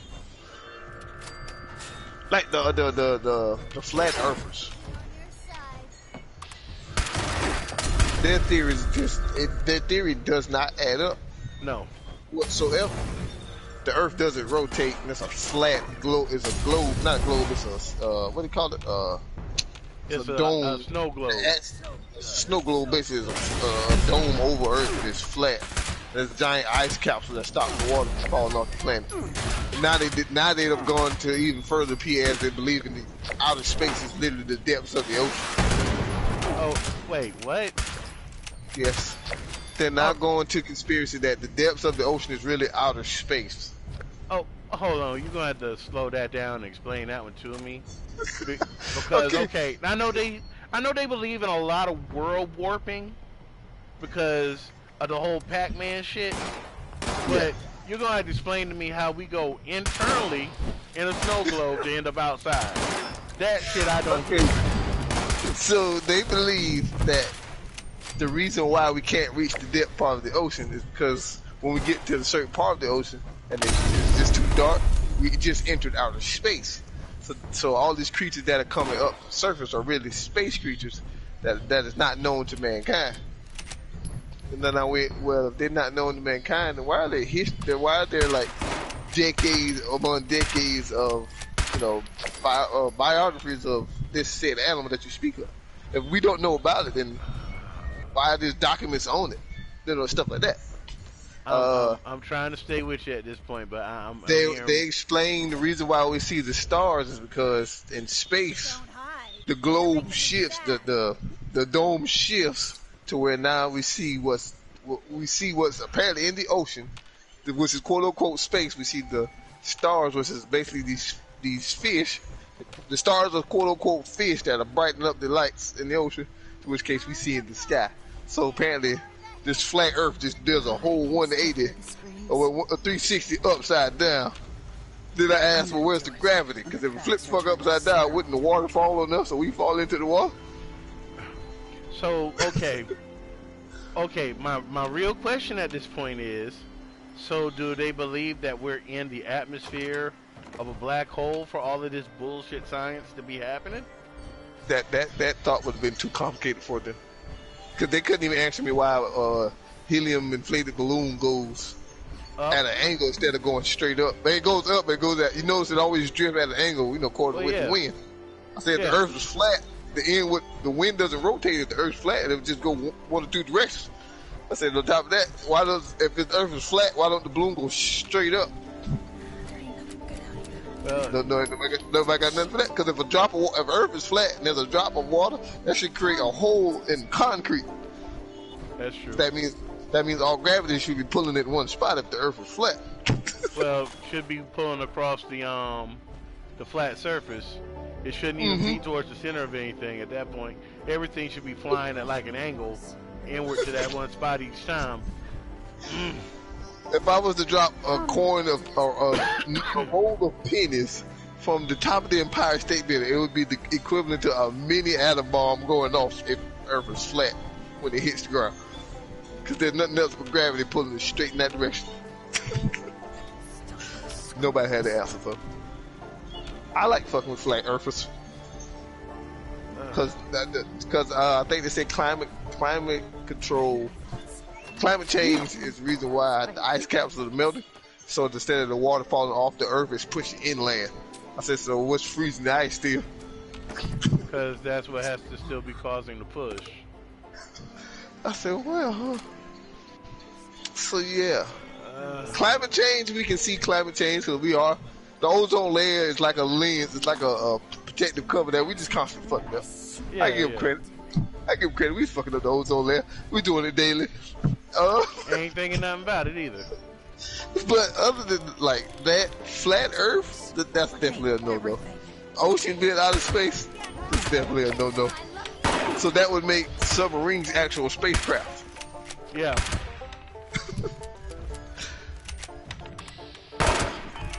Humanity is just. Tati, let me hold those, buddy. Thank you. Thank you. Go back and watch Coco Melon, that thing that has kids hypnotized somehow. It's that in Abby's alley. Why did they call her alley? I have no idea. Sounds questionable as fuck, but alright. This is a black girl. You assume black kids hanging in alleys now? That's what we do? Oh, that's weird. That's extra weird. Why the black kids got to rap their ABCs? Are you trying to relate to black kids? They all black kids like rapping? Everybody else thinking it's cool, and me personally, I have an issue with like. Does this go directly to black kids, right? No, nobody thought about that. So after a while, they're gonna throw in a little bit of booty shaking in there. Y'all gonna think it's cool because teaching kids ABCs and shit. At least little John, told us to read. Just the exploitation circle. Good lord. Little John told us to read a book. Brush your teeth, wear deodorant. Take care of your kids. Even if it was a joke, it was real. Yeah, that's it. He told us to be responsible. And he slightly cussed us out of the process, so he's gonna be responsible. Raise your kids, raise your kids, raise your goddamn kids. he wasn't mad. That's the thing. Raise your goddamn kids. Wear deodorant, nigga. Where the deodorant, nigga? Where the deodorant, nigga? Yeah. Nigga said, brush your teeth, brush your goddamn teeth. So you just go, damn, don't bring that to, And they added twerking in it, of course. If I see booty shaking, I might actually want to go read a book now that I saw some butt cheeks with the word read a book on it. Yeah. Take it to mama. And we know that song is for every nasty nigga that somebody know. Yeah. And I had to tell some women, but they about to talk about the twerking shit. I said, here's the difference between Freaknik and what y'all doing today. Freaknik, they did it for the hell of it. It was fun. You really think the women got paid? They pop pussies up big on stage, Uncle Luke them? They was having the time of their life. That was them living in the moment. That was not for profit. Yeah, them women just living in the moment. Y'all were sex workers. Nobody's gonna respect that. Nobody even respect the women that was on the stage. Oh no, not if they knew them in real life. They just got an extra stain on their life that they can't shake off because everyone's gonna be like, you remember that time Cynthia got on stage and sucked that dick? Oh yeah, I do remember that. Say yeah, little hoe ass. You know she trying to marry a nigga now. This nigga said, read the sports page, not a magazine, but read a book, nigga. A fucking book, nigga. There's a booty shaking with the word book on it. For the book, nigga. The fucking book, nigga. Read the kids. Raise your kids, raise your goddamn kids. Raise your kids, raise your kids, raise your goddamn kids. Nigga in the club dancing, call nigga his kid. I hate to be that nigga. Yo, water, so drink that shit. Nobody needs water, so drink that shit. Yeah, that's when you have to actually still tell real adults. Spending real, buy some land, boy. Look, I have to pause right there, little John, and credit and kudos to you on that part. Because you're telling people to make an investment that can, in return, make them more money to continuously buy them said rims. Yeah. Niggas go to buy the jewelry and the rims, and don't get no assets. Because that's what you need is you need assets. This shit got 6.3 million views and it came out in 2008. Brush your teeth, brush your goddamn teeth. Brush your teeth, brush your goddamn teeth. Brush your Justice will be administered. Older with nigga. Wait Yoda with nigga. Wait Yoda with nigga. Simple shit that you should do daily. Daily. Yeah. Every day. It's called Speed Stick. It's not expensive. It's called Speed Stick. It's not expensive. It's called Speed Stick. It's not. Yeah. Read a book. Read a motherfucking book. Read a book. Read a book. Read a motherfucking book. Just read a motherfucking book, man. www.notarapper.com.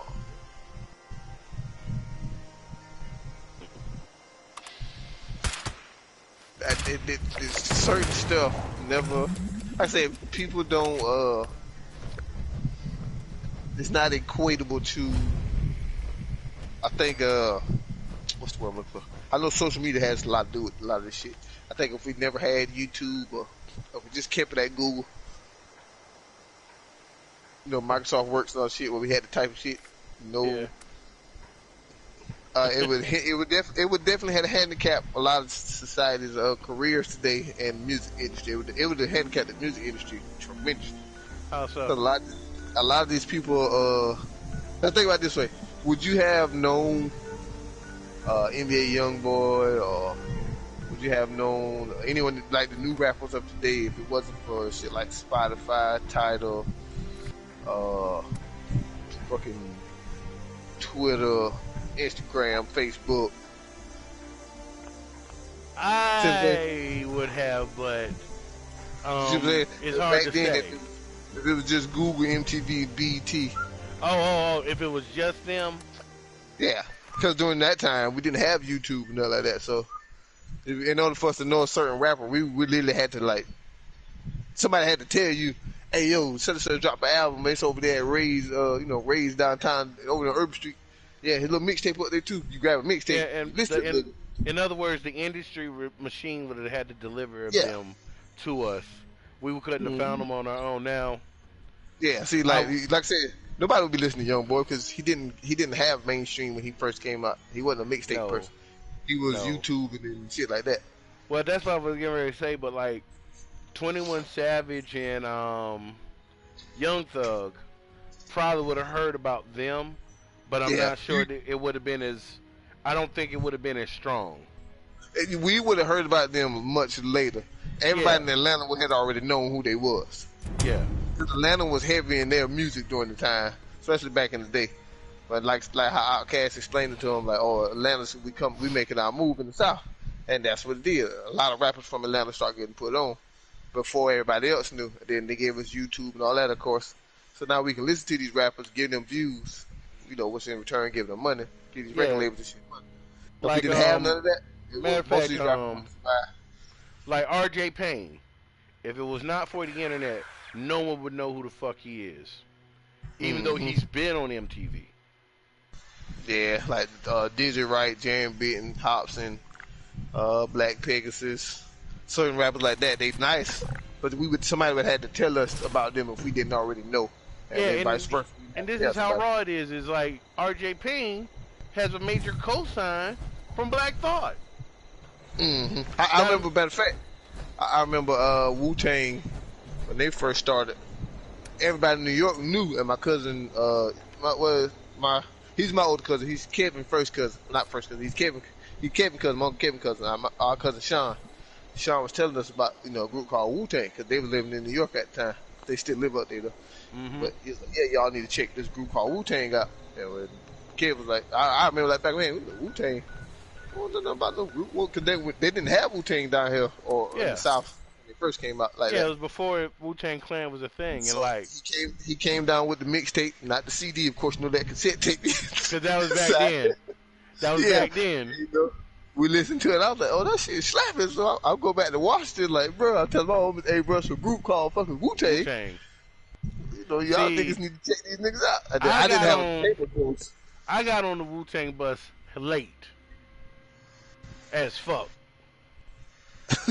Like I said, but you would have got on to them earlier. Had you had YouTube, shit, Twitter, and shit like that. Probably. Now this is what I will say. I had already like been tuned out of rap by then. By the time Wu-Tang came along, you know, it's just like there was nice party dance shit in there, but nothing I was really listening to. Like, oh, that's my shit, because I like my music hard. Yeah, pause. There ain't no pause in that one. That's just how it is. Anyway. Time out. Before I even cut you off. This nigga Logan Paul is now in wrestling. Yeah. Yeah. You gotta love him. You gotta love him, bro. You gotta love him. He just He's out there making money. boxer. Yeah, he's talking shit. He's living the best life. Just out there making money. At your service, sir. On that bullshit, but out there making money. Make that ass clap. That's about the best way to go with songs now. It is. I'm trying to be more interesting when I do shit. Anyway, that's beside the point. So when Wu-Tang happened, oh, that was all on my wavelength right there. Insta-fan. Just like, oh, they're in the world very similar to mine. All right, cool. Method Man, like, oh, okay, yeah, definitely. ODB, sir. say hell yeah. I didn't like that second album too much though, but that first album was the shit. Said, pretty much they had me in. I wish we had gotten a better taste of Inspector Jack's first album though. May I be of assistance? Jordan, what? Listen, I'm probably just gonna say this just for the hell of it. What gives black people the idea that Disney World? I don't even think people know the history of Walt Disney him damn self. Ooh, you talking about the fact that he was racist? The ex-Nazi, in my opinion. Yeah. That he was dishonorably discharged by the United States. At your service. Yeah. Active service, yeah. He had to open that shit up because he basically was meant to starve in this country. He wasn't gonna. He didn't like Jews at first. Until he realized that's how he's gonna make his money. It just kept rolling in, and black people go to Disney World like it's just understanding. I understand there's no black-owned theme park as big as Disney World, but don't be surprised when you see these people who acting as these characters not shaking your daughter's hand, or because now it's like y'all looking for shit as a black person. You're looking for something to call racist.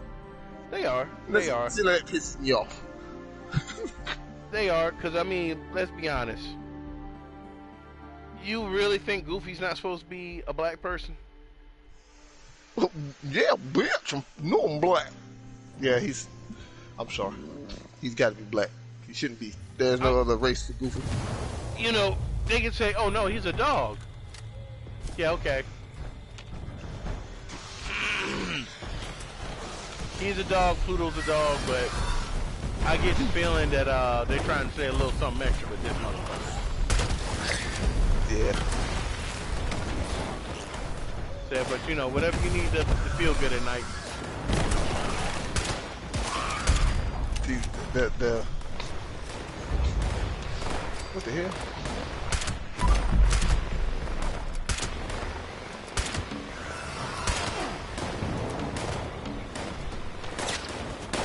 Oh, there you go. What's up, buddy? Who you running from? This one look good. Running down the hole like crazy. Yeah, there's the arrow where we at. I don't think I was supposed to be on this planet. No, no. You need to call my bullshit up so I can go.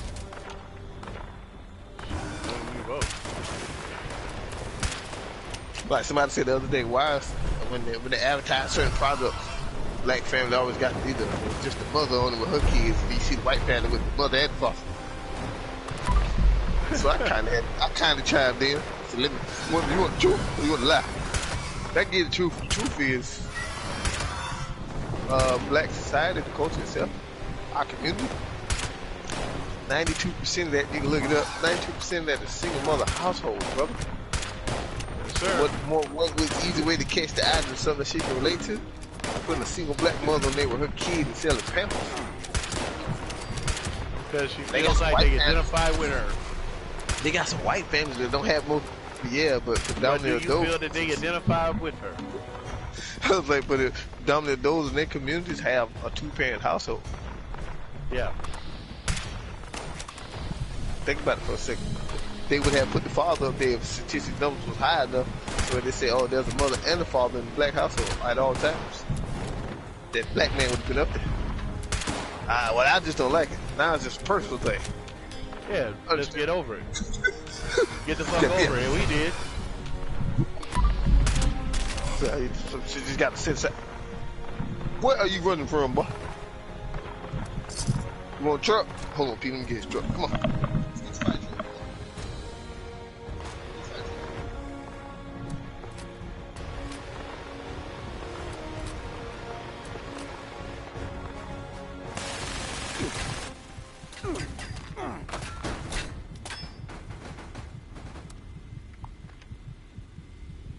Got caught being greedy.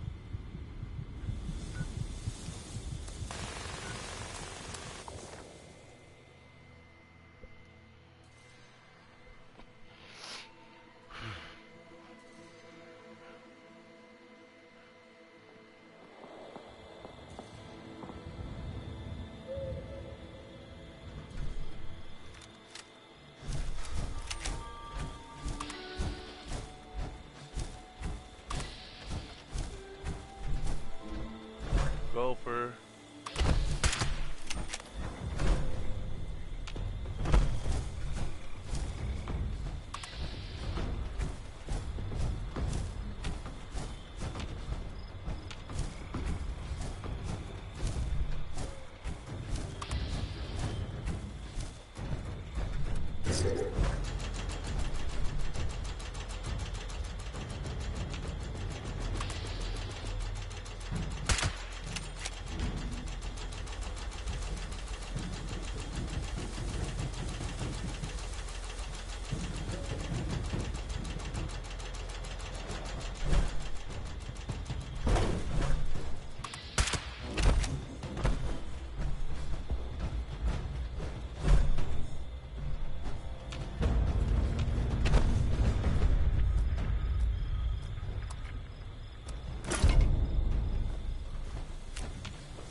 It's 11:41. Still early.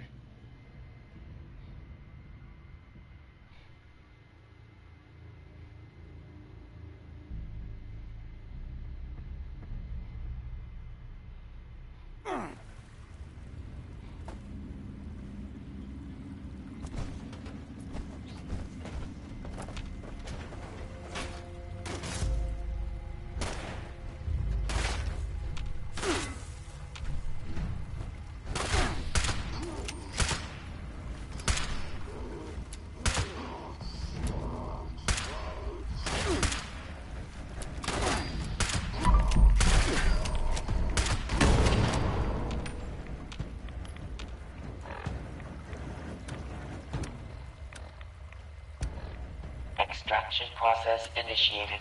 Keep away from extraction units while operational.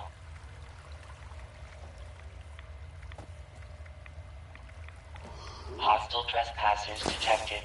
Employees are encouraged to remove trespassers before damage to extractor units occurs.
Terminated management personnel.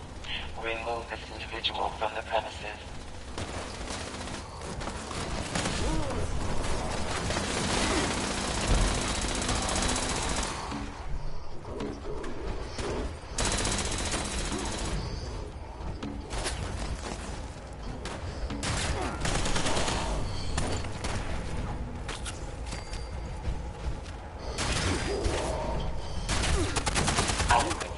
Volume extracted and processed.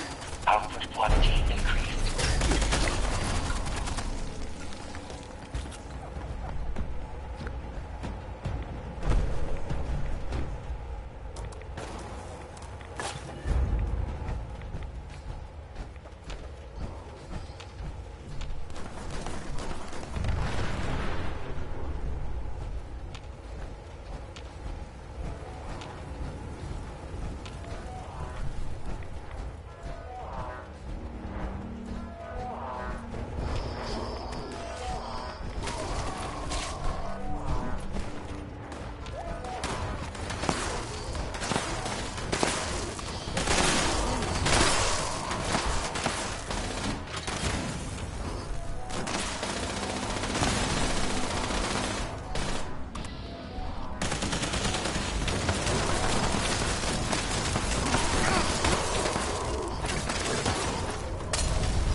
Terminated management personnel. Remove this individual from the premises.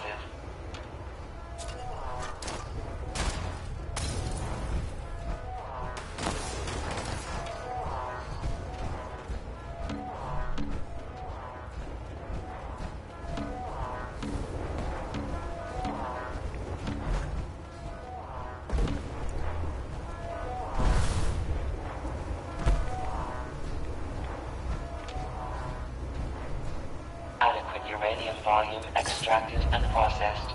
Output quantity increased.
and processed.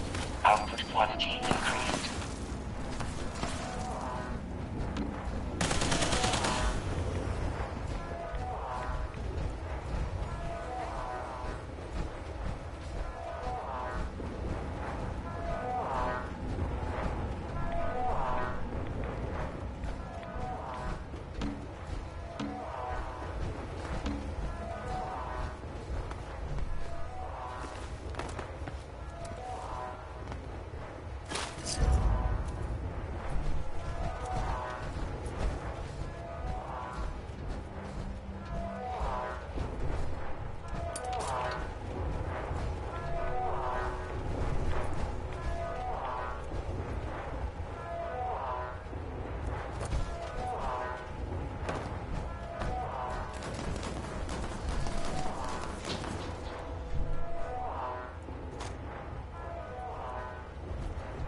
Adequate uranium volume extracted and processed. Output quantity increased.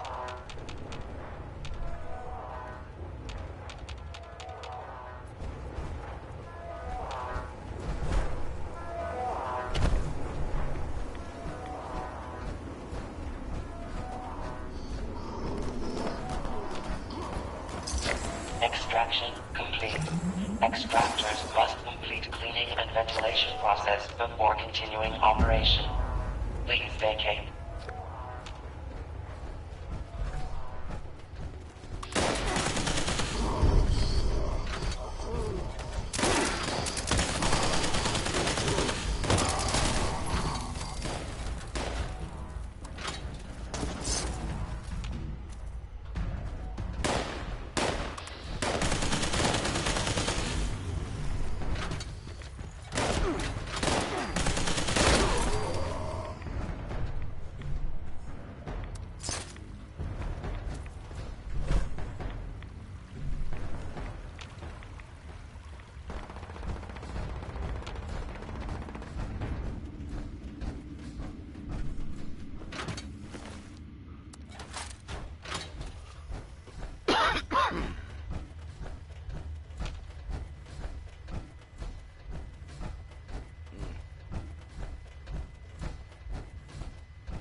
Greetings.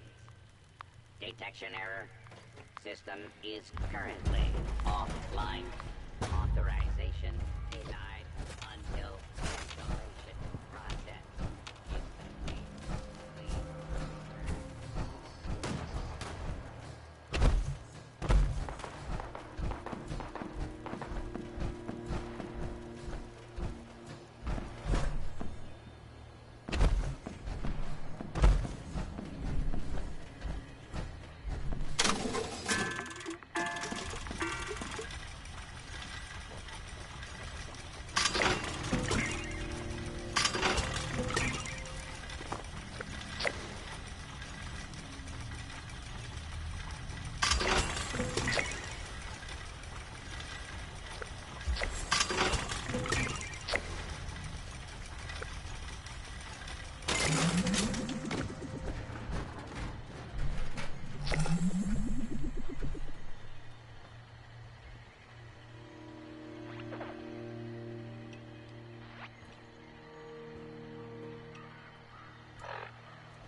May I be of assistance?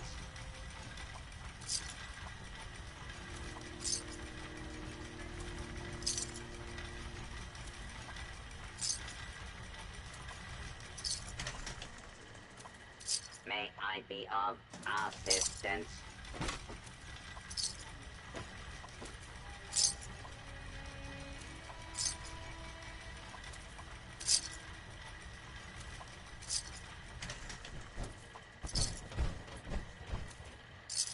At your service, sir.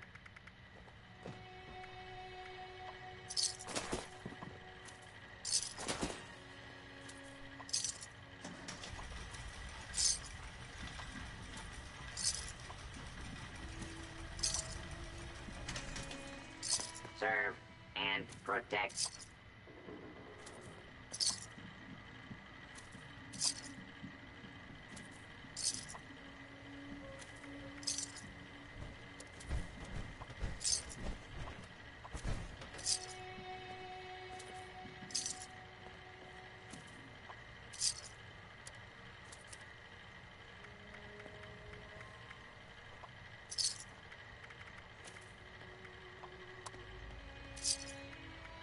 May I be of assistance?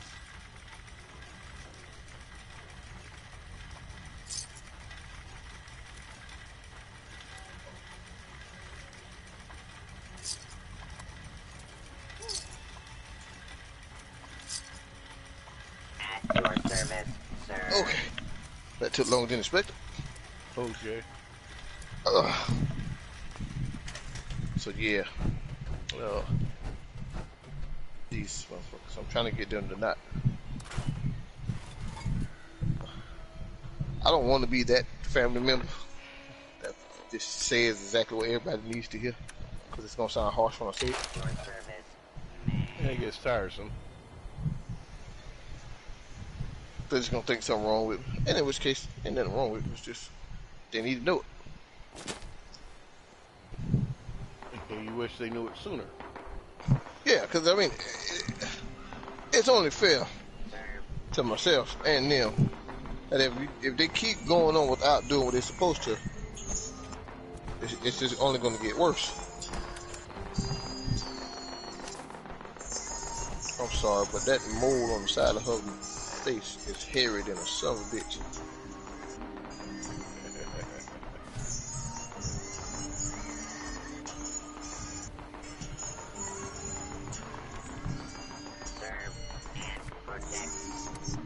Like, she need to fix that shit.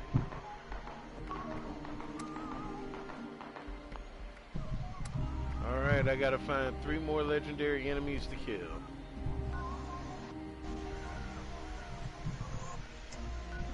Well. She got a There little are boy 3 of chest. them. That's depressing.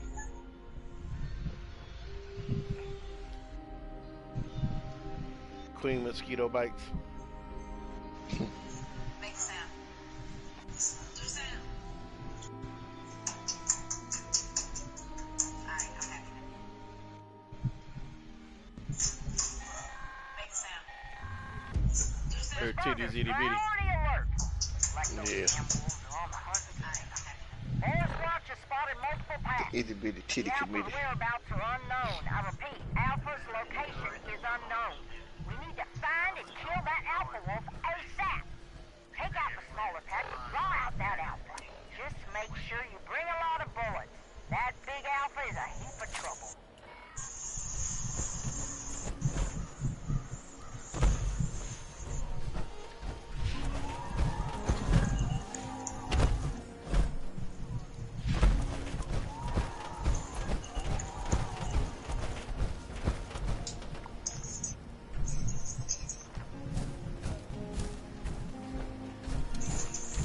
Jordan. Okay, never mind. Find yourself the Cocoa Miller.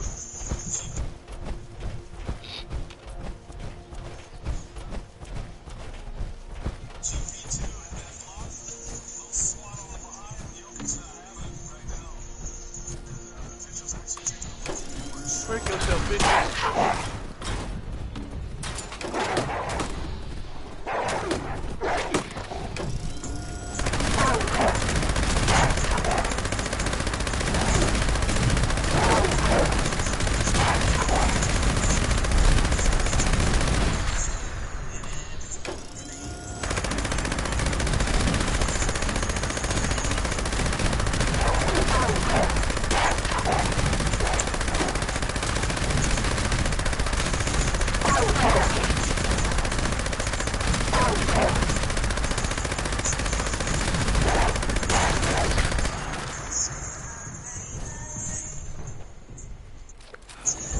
what's wrong.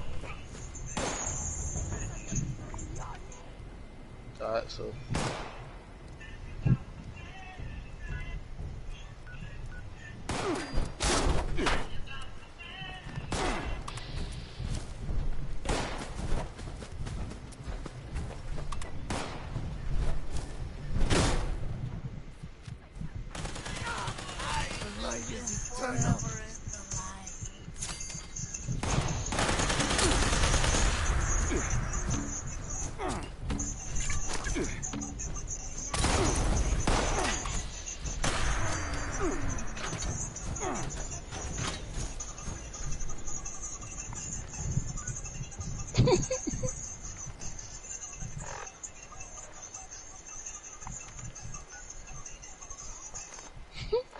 I kind of like the it goes with the beat.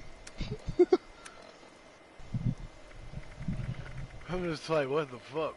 I put it in the chat on Instagram now. It's episode. It's a scene from One Piece with Zoro and the one on art. The art we in now. So that nigga was just going stupid.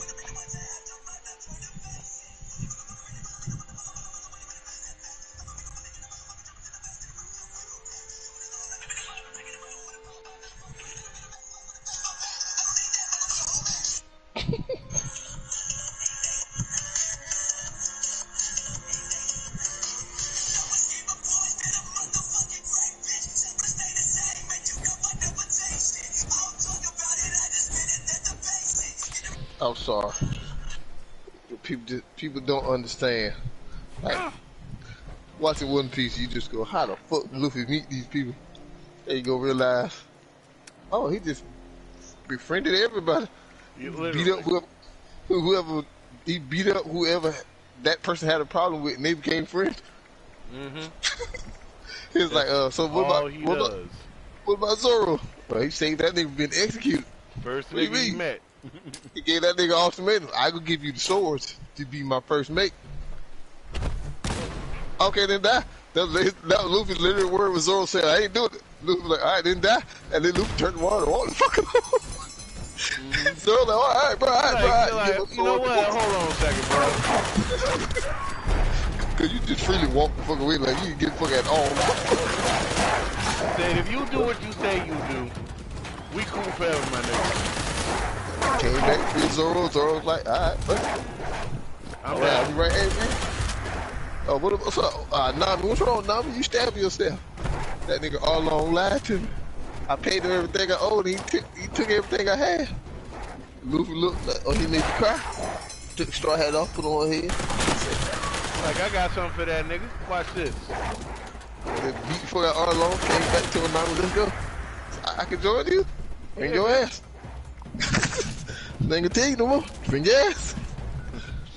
Met Sanji. Rolling. Ain't even had to fight Sanji. Just told Sanji, you want me to beat them old dudes up, man? Cause I'll do it. Sanji's like, oh no, bro, I'll go with you. Alright, let's go. The old dude went. It was a combination of the old dude saying, look nigga, you can't live here no more.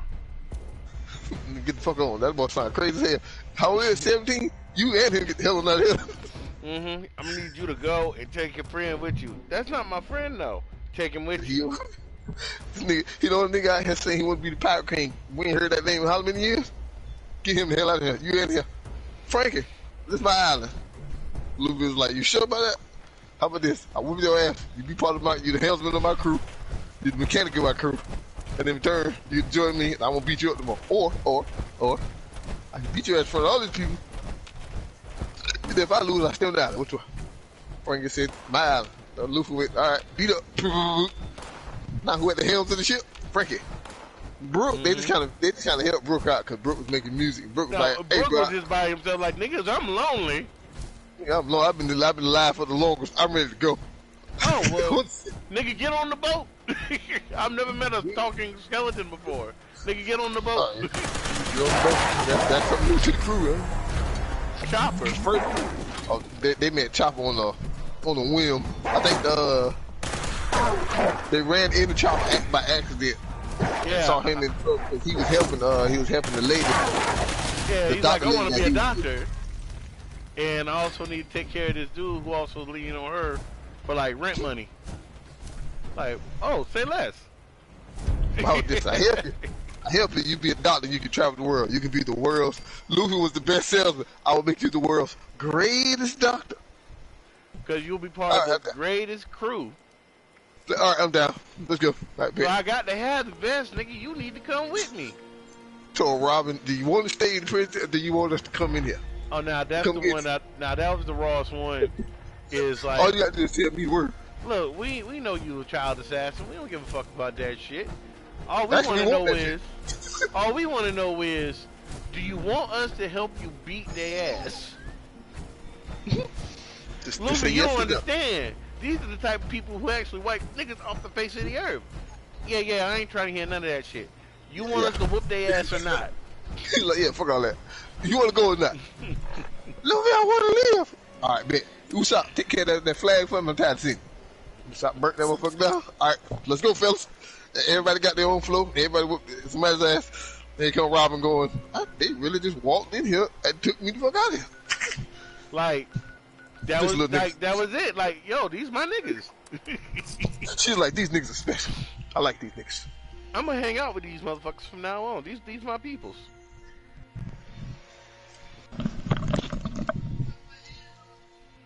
That's everybody on the show is like that too. So he got people who couldn't get on the boat who's just like, let me hear about Luffy getting in trouble. I will ride for that motherfucker. I will come help kill whoever the fuck said your name wrong. But this is how you know it's serious for real. Dudes he beat up are like, yo, he whooped my ass, but I'd ride for that nigga. What? Yeah, I'm the Sandman, but I'd ride for that nigga. What the fuck?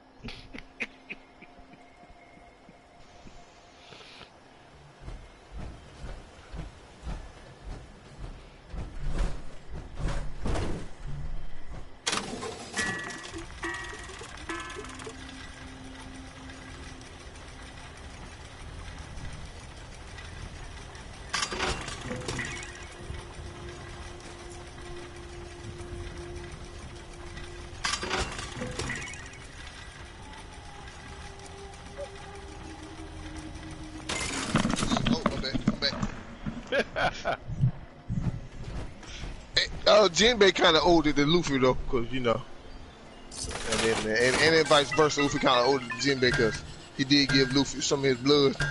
Luffy was traumatized for a while after his brother died. The old lady beat the hell out of Garp, but all the Garp people was like, so he just gonna let that bitch punch him in the face? Then you the hero of the Marines. Let's shoot this bitch. Garp was like, don't y'all move, and every soldier froze up like, okay, he for real. She good people, I know her. Alright. But when I realized, and many people know why everybody's afraid of Shank. For good fucking reason. And it ain't because he served under Roger. It's because the Roger beat up that man's daddy, which is known as Rock Z. Beck. His daddy was the infamous pirate of the Rock Crew. Of Kaido, Big Mama. Pirates. Yeah, Kaido, Big Mama, Whitebeard, and Kaido, Big Mama, Whitebeard, Shinky, and of course Rock himself. So every time Shank show up, just like, let's just not make that nigga mad. We saw what his daddy did, and his daddy didn't even have a devil fruit powder. This don't have one either.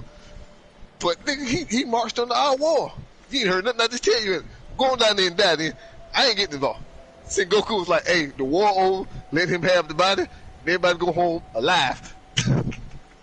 We don't want no parts of what they got going on. Nothing. I thought him and the red hair pirate just walked up out of nowhere. My man Beckman was sitting on the top like, Kizaru, if you shoot that lightning bolt, I'm gonna blow your head clean off. Kizaru had that lightning bolt, the light in his hand, like, okay, you called me slipping, I know you. Alright, I'll cheer for this time. Then everybody just like, oh shit, Rain Lee's still alive. Oh, he thought the old guy that everybody refused to go try to kill. He's alive for a reason. Because nobody killed him. I was just like, oh, you watching One Piece and you go, this show is actually quite fucking hilarious. Yes. Because it's like watching people step in it, and it's watching who will knowingly step in it. It's like, wait, what? Wait, talk about y'all captain of y'all crew is a 19-year-old kid who wants to be king of the pirates, and his daddy is the most wanted pirate in the seas. Mm-hmm. And his grandfather is the hero of the Marines, and y'all want to follow him. I ain't fucking with y'all. Something got to be wrong with every last one of you to be on his team. And by something wrong, I mean y'all OP'd as hell, ain't you? And no. See, and that's the thing that makes me laugh is when they find out, you see everyone's face. It's like, you're related to who? You who, son? You who? BFF? You hang out with who? You grew up raised by who? Yeah, but that's the. And then here with the. And then, You know how it's like when you out there and you being a thug, and then you find out that the guys you hanging with that you thought really wasn't thuggish turned out to be so legit thug that it makes you rethink your position of being around them. yeah. That's pretty much everybody hanging with Luffy, and everybody looks at the Straw Hat crew like, it's the infamous Straw Hat Pirates. It's gonna be a rough day, huh? That just automatically knows it's gonna be a rough day. Not even fighting one of the strongest three, the little monstrous trio. They're not fighting Luffy, Sanji, and Zoro. They're running up on people like Usopp, Chopper, Nami, Brook, and Frankie, and go, about to have a rough day, ain't I? Yeah, and Huh? these ain't even the strongest three. They're like, these ain't even the strongest three. You misconstrued the Straw Hat Pirates then, obviously. If these ain't the strongest three, they gonna give me a bad day. Imagine what the three gonna do to me if they was actually here. Yeah. Saying fuck your whole career up. It's just like, wait, what? Yeah, Goku team don't have none of this. Is either Goku saves the world or the world's fucked. Luffy, if he decides to send all 9 of them off to some own location by themselves and tell them make it back to this island at a certain time, they rather fight whoever it is that they got to fight than to deal with Luffy himself. Hell yeah. Because they trying to be there on time. Hands down, nobody just goes, so wait, y'all don't want to fight Luffy? Everybody in the crew going, tried it, didn't work. Well, who all fought Luffy? Usopp put his hand up, I lost. Zoro, without saying. Zoro was like, I ain't never fought him. But I'm pretty sure he might put a whooping on me, though. But he did fight Zoro when he was hypnotized by Moro. Remember, Moro hypnotized him and Luffy to fight each other. Yeah. But even then, Luffy was getting run for his money. But he did willingly fight Luffy? No, he ain't do that. Nigga almost left me for dead. I passed. Sanji, I fought that nigga on Whole Cake Island, and he just kept walking like my kicks didn't even matter to him. So yeah, I passed. What about you, Frankie? He beat me up, took me off my island. Okay. That's what how I'm about here, you? because he beat me up. So it's like Jinbei, Nami, Robin, Brook, and Chopper like, oh, we ain't had to fight him. We knew better. It's like, okay, technically, we might actually be able to beat him, but good luck getting us to fight him. Well, Nami won't do jack because if she controls nothing but lightning, he's made the rubber, so he just told that to Big Mama. Big Mama struck her with lightning a couple episodes, and she went, wait, you ain't devastated by the lightning? Like, I'm made out of rubber. Yeah, then he looked at Kaido. Kaido's like, but I burnt you with fire. Yeah, I got good guts. What the fuck is wrong with this kid, that man? was what that made me laugh is Kaido immediately was like, nigga, I know what fire do to rubber. Look, scientist. He's like, yeah, but I got guts. That don't equate to rubber not being melted by fire. You got to tell me something. No, everybody's looking like all this fire on you for like an hour now. I don't know if you watched the last episode. Zoro jumped in. They both combined strongest attacks, and the other worst generation pirates used his kid, killed him, and lost that. And they looking at Zoro like, what the fuck? Hey, Luffy is the strongest of their crew. He's standing back here asleep. And this nigga just blocked a full old blast with 3 swords. Yeah. And he's the first mate. And they're going, how powerful are these?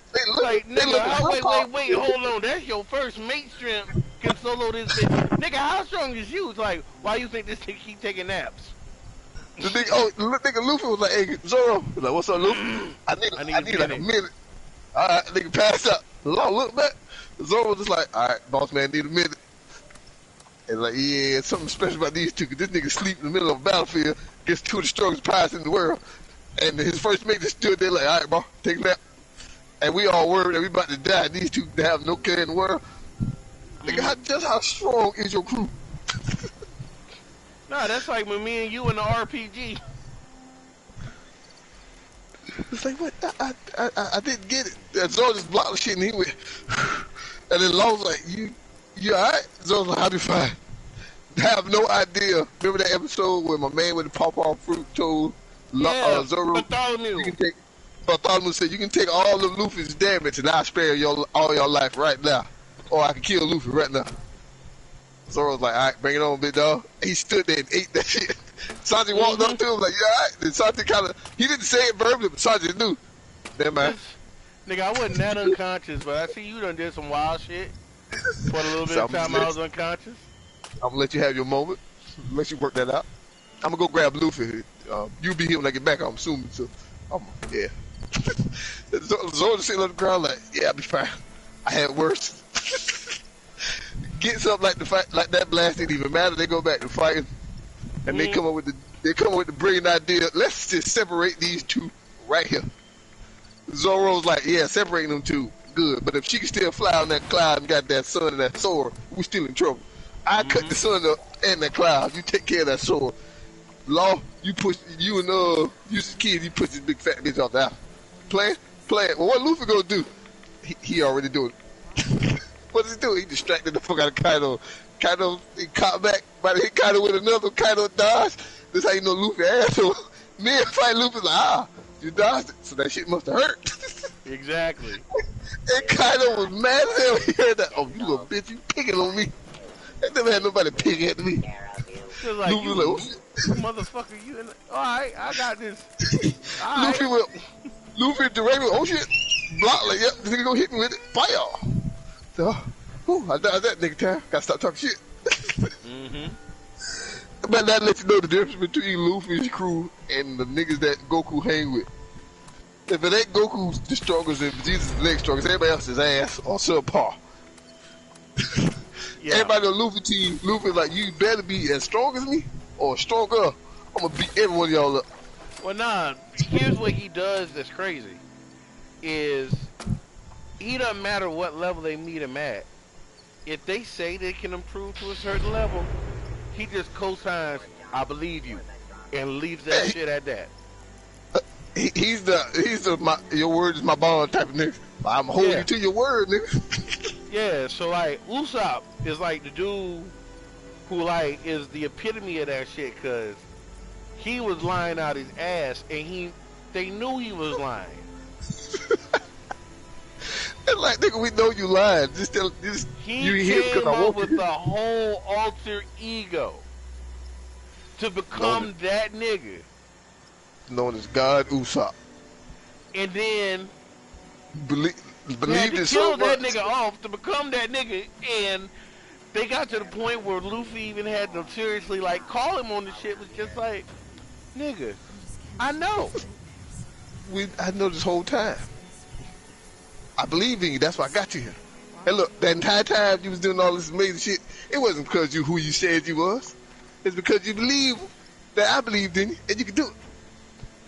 Exactly. Now go out there and do that shit that you need to go do so that we don't fucking die. Brook, do what you do. Brook is nasty with his sword moves. Yes. Luffy don't even tell Brook to too much. It's just like, I know what you're gonna do. You take care of yours. He's like, Frankie, Jinbei, and Brook, I know what y'all gonna do. You and Robin, I don't even got to tell you. Nico? Not Nico. Nami, come here, Nami. Do me a favor. Make sure Usopp don't get killed. Please. Sanji can handle his own. Zoro, you know, them two can handle their own.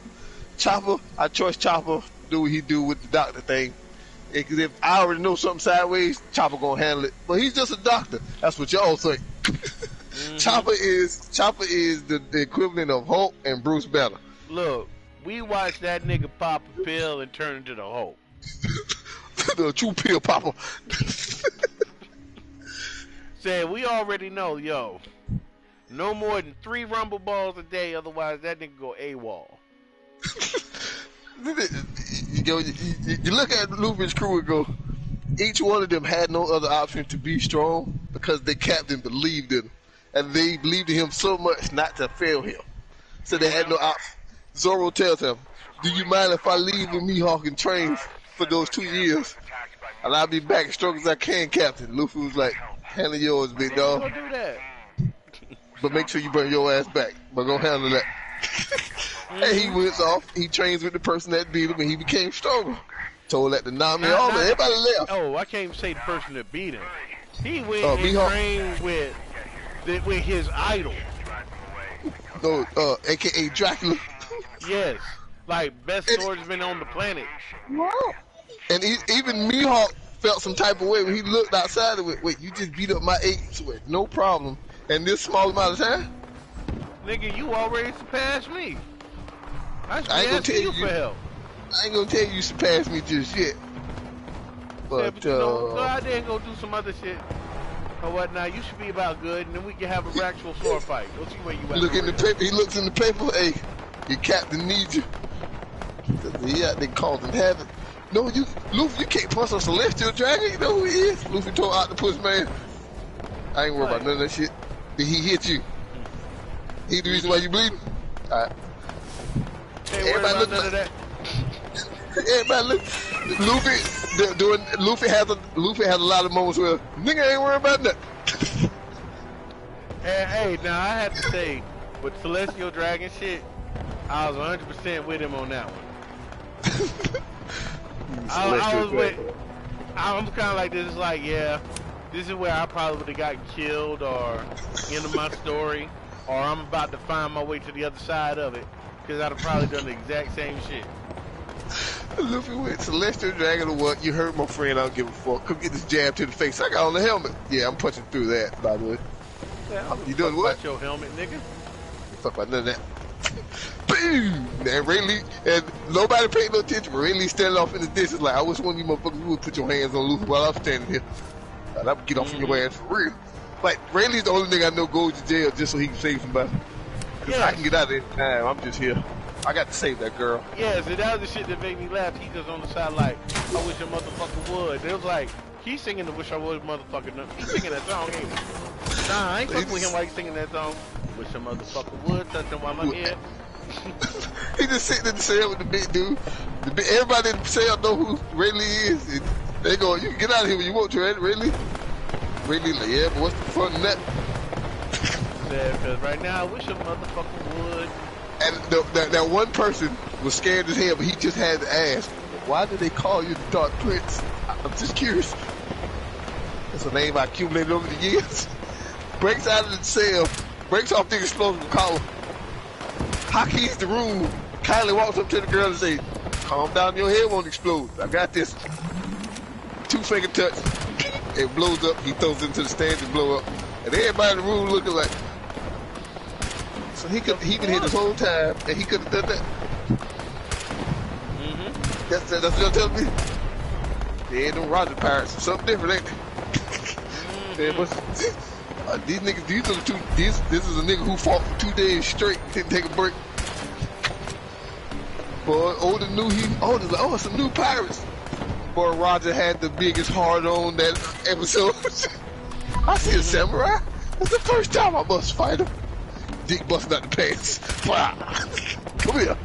Said, we gon' fight. Slap the shit out of Odin.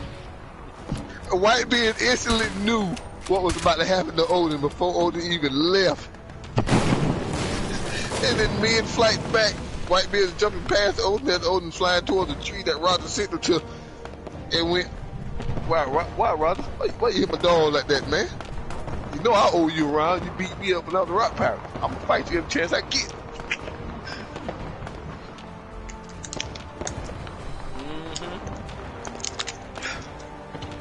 Let's see, Dragon Ball Z don't have too many stories like that. So you can sit down and just laugh at the arc like that nigga had no idea who he ran up on.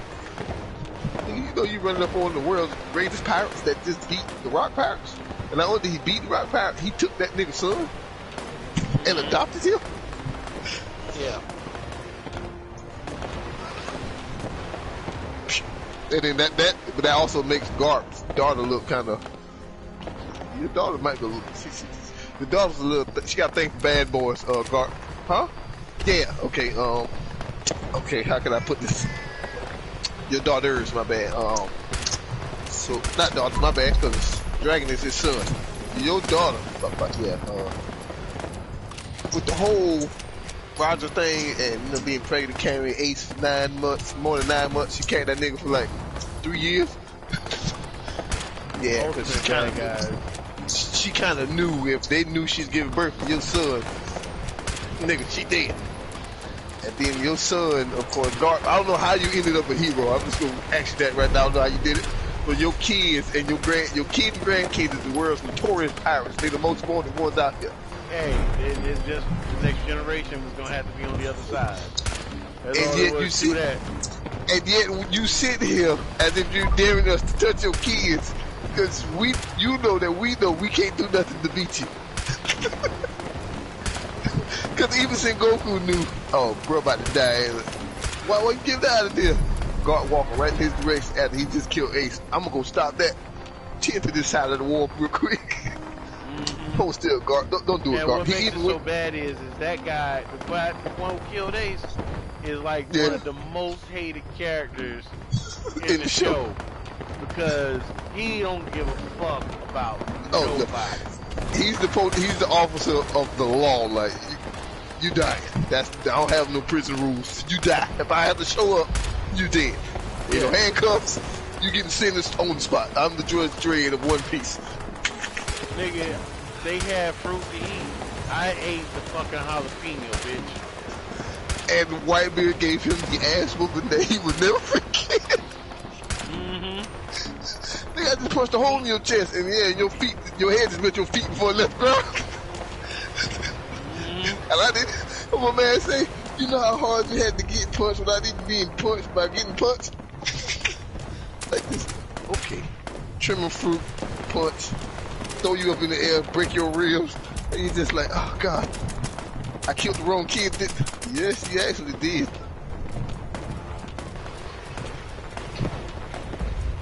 That moment when you know you fucked up.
And look at Dragon Ball Z, you just kind of know they build it up for the fight.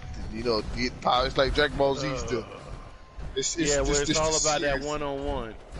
Yeah, it's the serious show and nothing practical about it. I think the only practical time they had was the Boo Saga.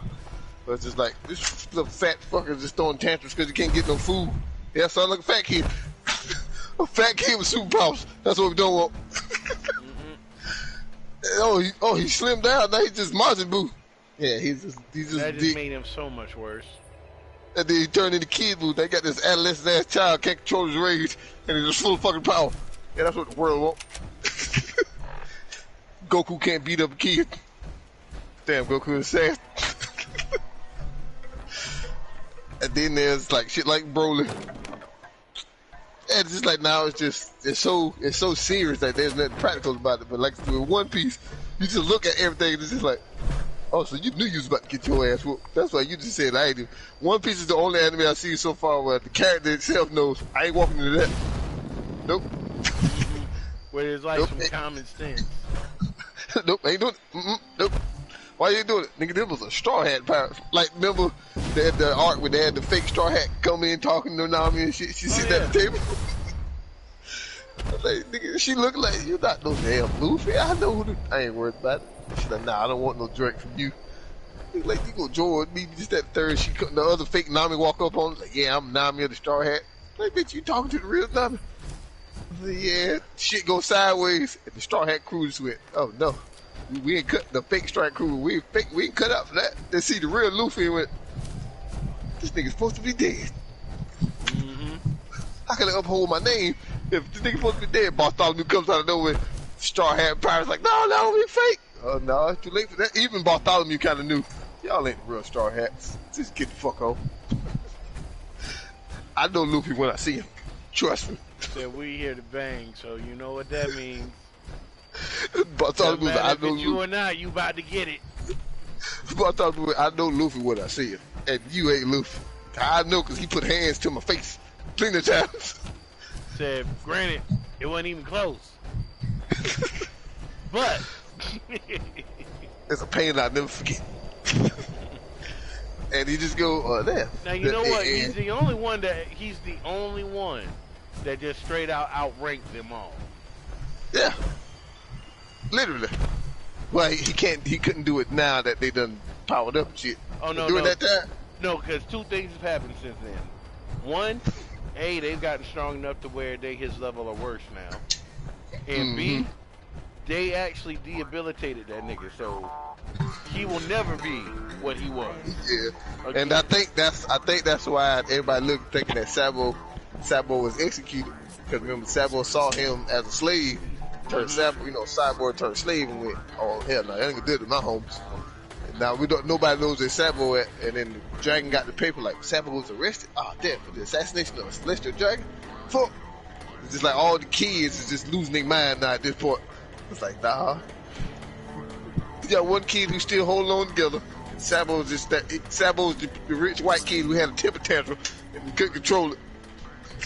That's the only issue I have with Sabo. Sabo's the one person that, no, you don't want, bro, you got money, you don't want to be in the hood. Luffy and Ace is the hood kids trying to get out. Sabo's that suburban kid that wants to come in. Nigga, we don't want you here. Yeah, his rich life is so fucked up because they don't give a fuck about it. Everybody can't figure out why you want to escape so bad. Nigga, because it's fucked up over here too. But nigga, you got money, you get to eat, you got freedom. We don't got none of that shit here. Money don't mean shit, nigga. It's just a dude, nigga, when you ain't got it.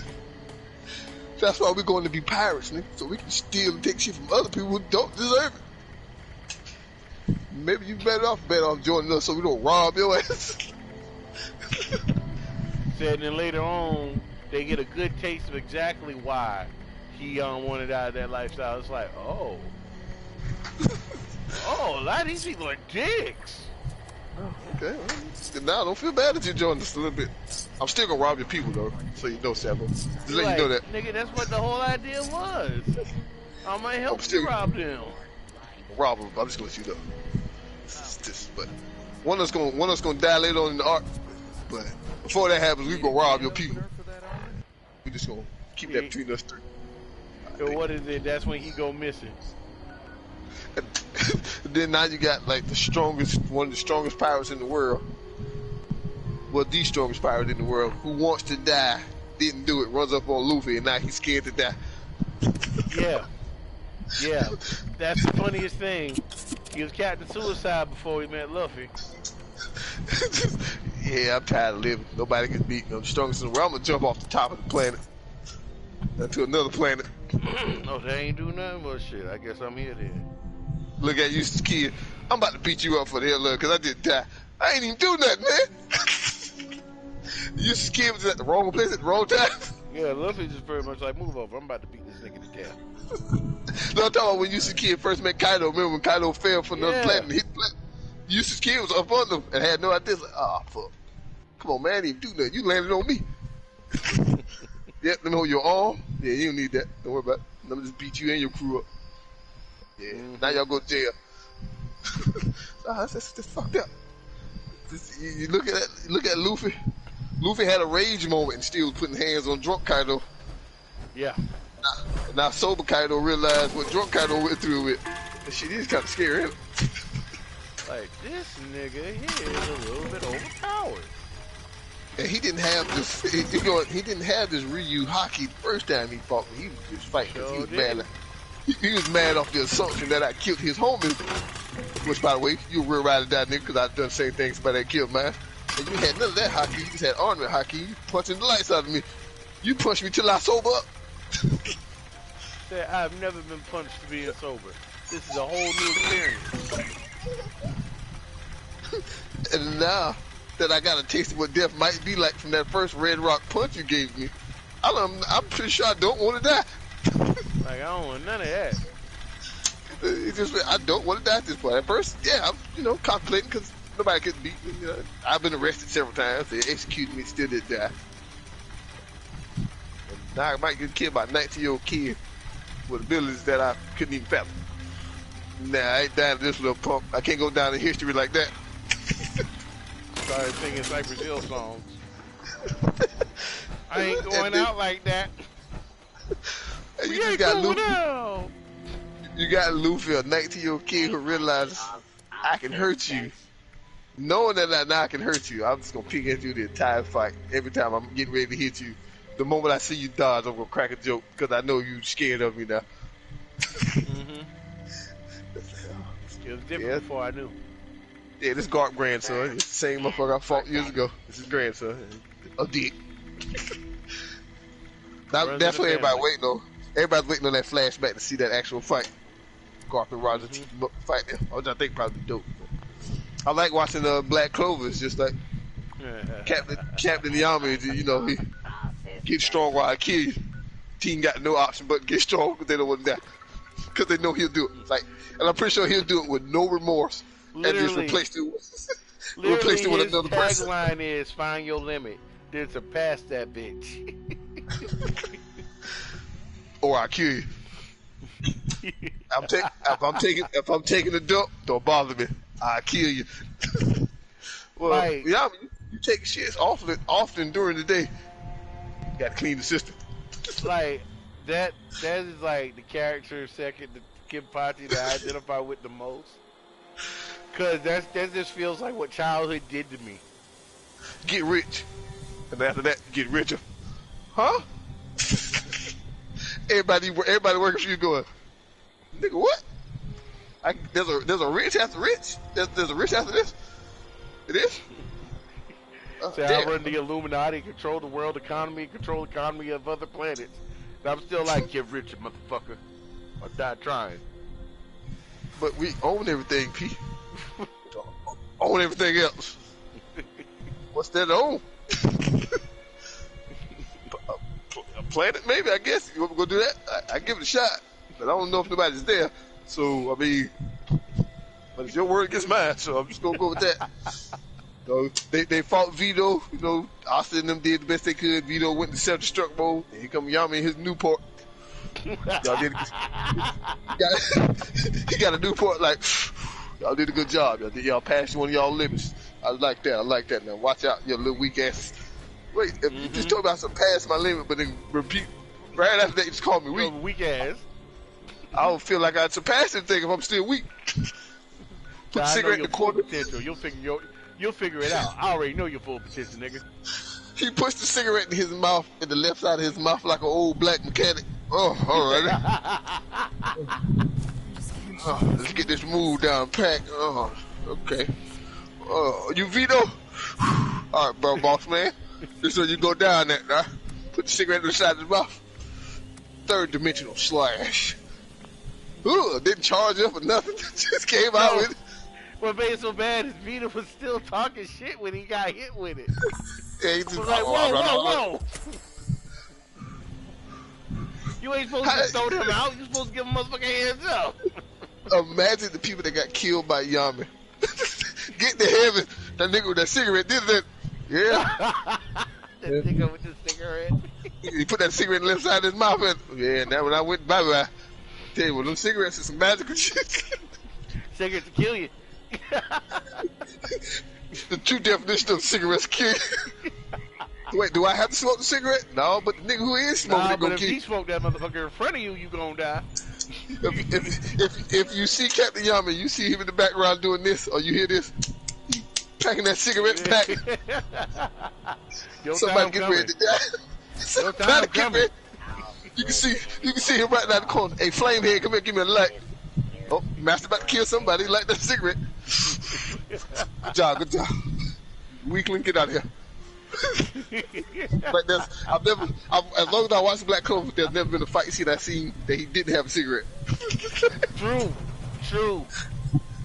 Like, if nigga, your lung was covered in that black stuff that you put in your sword, because at this point, you should have lung cancer.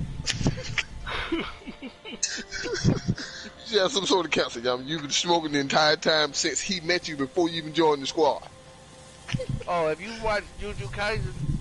Oh yeah, I've watched that too, because Todo is my favorite character. All I can say is, on that show, people get beat the fuck up. My man said, how do you like your women? My man said, tall with big butts. Toto said, you are my brother. I mean, oh, this show was meant for black people. Yes, and then what makes it so bad is, when them motherfuckers team up, it's just like, oh god, you thought one of these motherfuckers was a pain in the ass. They synchronize and never practice a day in their life. They just know. Just apply that combat shit on them. It's just like, oh god, you see, those are two motherfuckers who fight all the time. They look to fight all the time. They wake up, violence, go to bed. I'm choosing violence when I get up. Like, my mom doesn't know people like that exist. I'm like, yeah, those are the types of people I've been getting in fights with. That's why I'm the way I am. He say, oh, you fell for the clap. See, that's what I want you to do. See, as I was clapping, you thought that every time I clap, I teleport. Ha ha. You was wrong. I can teleport at any point. I just want to be a dick. Say, I wanted to give you a false lead, nigga. Here come the nigga with the pretty eyes. Oh, y'all was right here this whole time. Let me break her dimension. She look up like, oh shit, he here. Yeah. Now when you see the second eye, you know you dead, right? So I'm just gonna go ahead and slide this down. Cocoon. Yeah, that cocoon can't save your ass this time. Mm-hmm. Gotcha, bitch. Said something purple. Blew that shit clean across the mouth. Gotcha, bitch. Everybody go. Nah, you know what's so bad is they were just like this. You know what? We went through all this trouble to make a force field that only your ass can't come in, nigga. Oh, they thought about me this much? Oh, that's so sweet. So y'all said I go can't in there come and here, whoop their ass and give me the signal, and I will turn this whole shit off. It's like, oh, I can't come in, but y'all never said I couldn't break it, right? Well, he got a damn point. He was like, I will turn this shit the fuck off. Bro.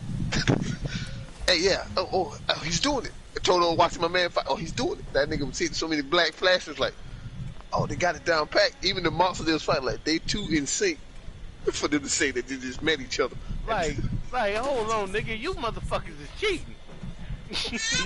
She knew, like, you kind of already tell from Toto's backstory that everybody just like, yeah, bro fights every day. Yeah. All day. If he's not watching soap operas and romantic love stories, he's just fighting every day. Mm-hmm. Wait, That brutally strong nigga watches love stories. Oh yeah, he loves them. He dreams about them all the time. That nigga's full blown psychotic, ain't he? Yeah.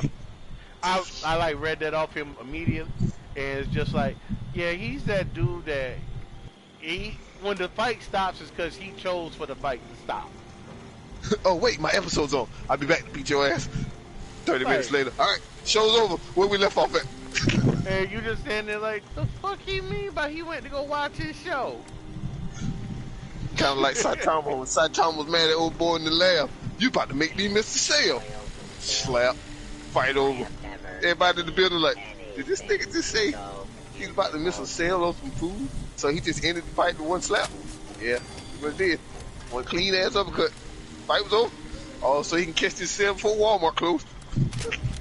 So this entire time, he was just playing with me. Yeah.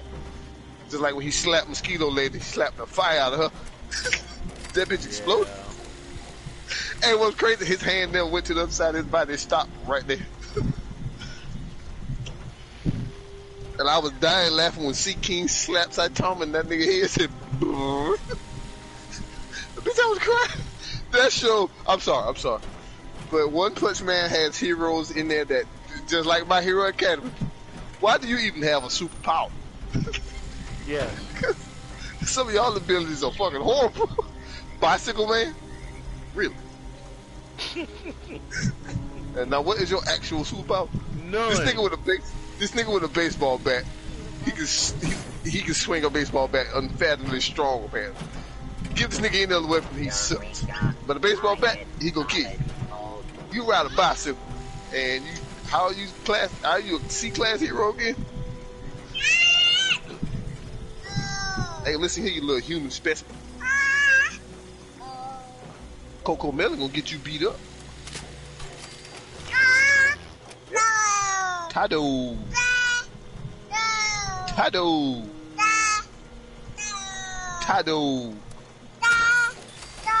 Yes, Tado.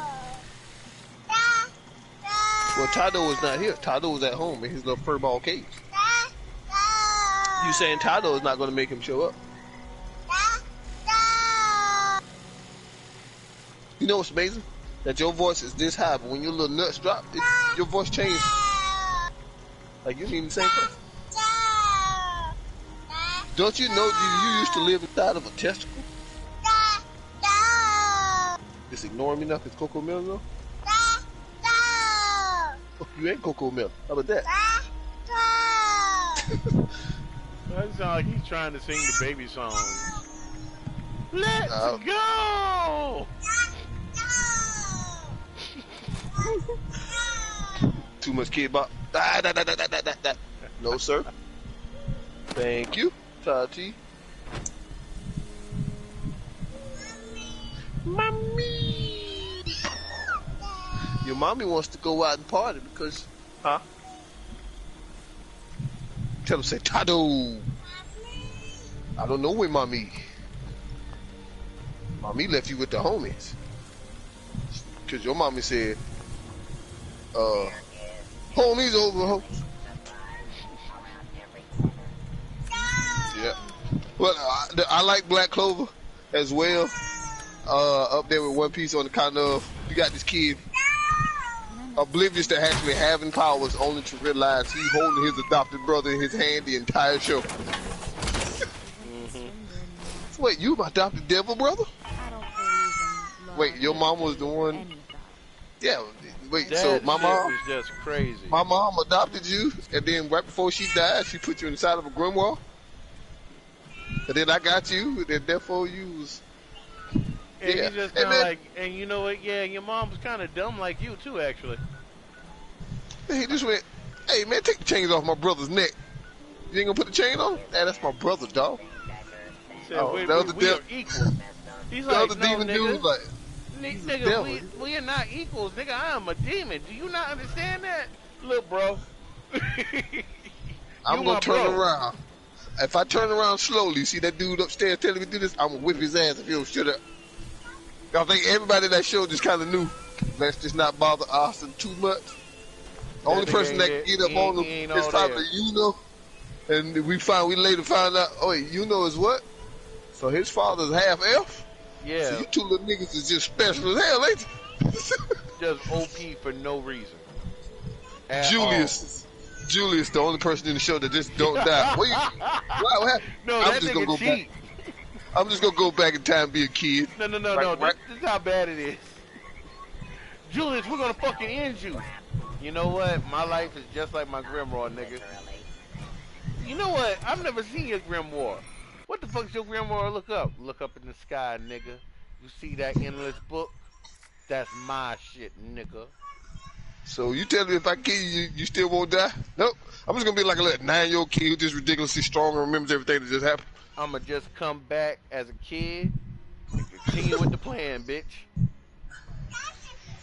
But because I'm a kid, nobody expects me to be the kingdom, the Wizard King, so technically I can't be seen after this point. But give me about another 10 years and then I'll be back to where I was. And then the And part 10 years, I mean by 10 days I can just speed up time and I'm grown again. and then the part that kills me is he has that going on, and then you see the original Wizard King, the actual Wizard King. Oh yeah. And he actually just like, oh yeah, give this nigga the amulet real quick, and he'll take care of that shit. The fuck you mean, give this nigga the amulet? You'll see when you give him the amulet, you'll see what I'm talking about. You see, all too soon. All too soon. Oh, someone gave you the amulet. Oh, then that must mean it's time. Time Asta, for what, motherfucker? You and Asta have the serendipity of the same. Because Asta will join the crew.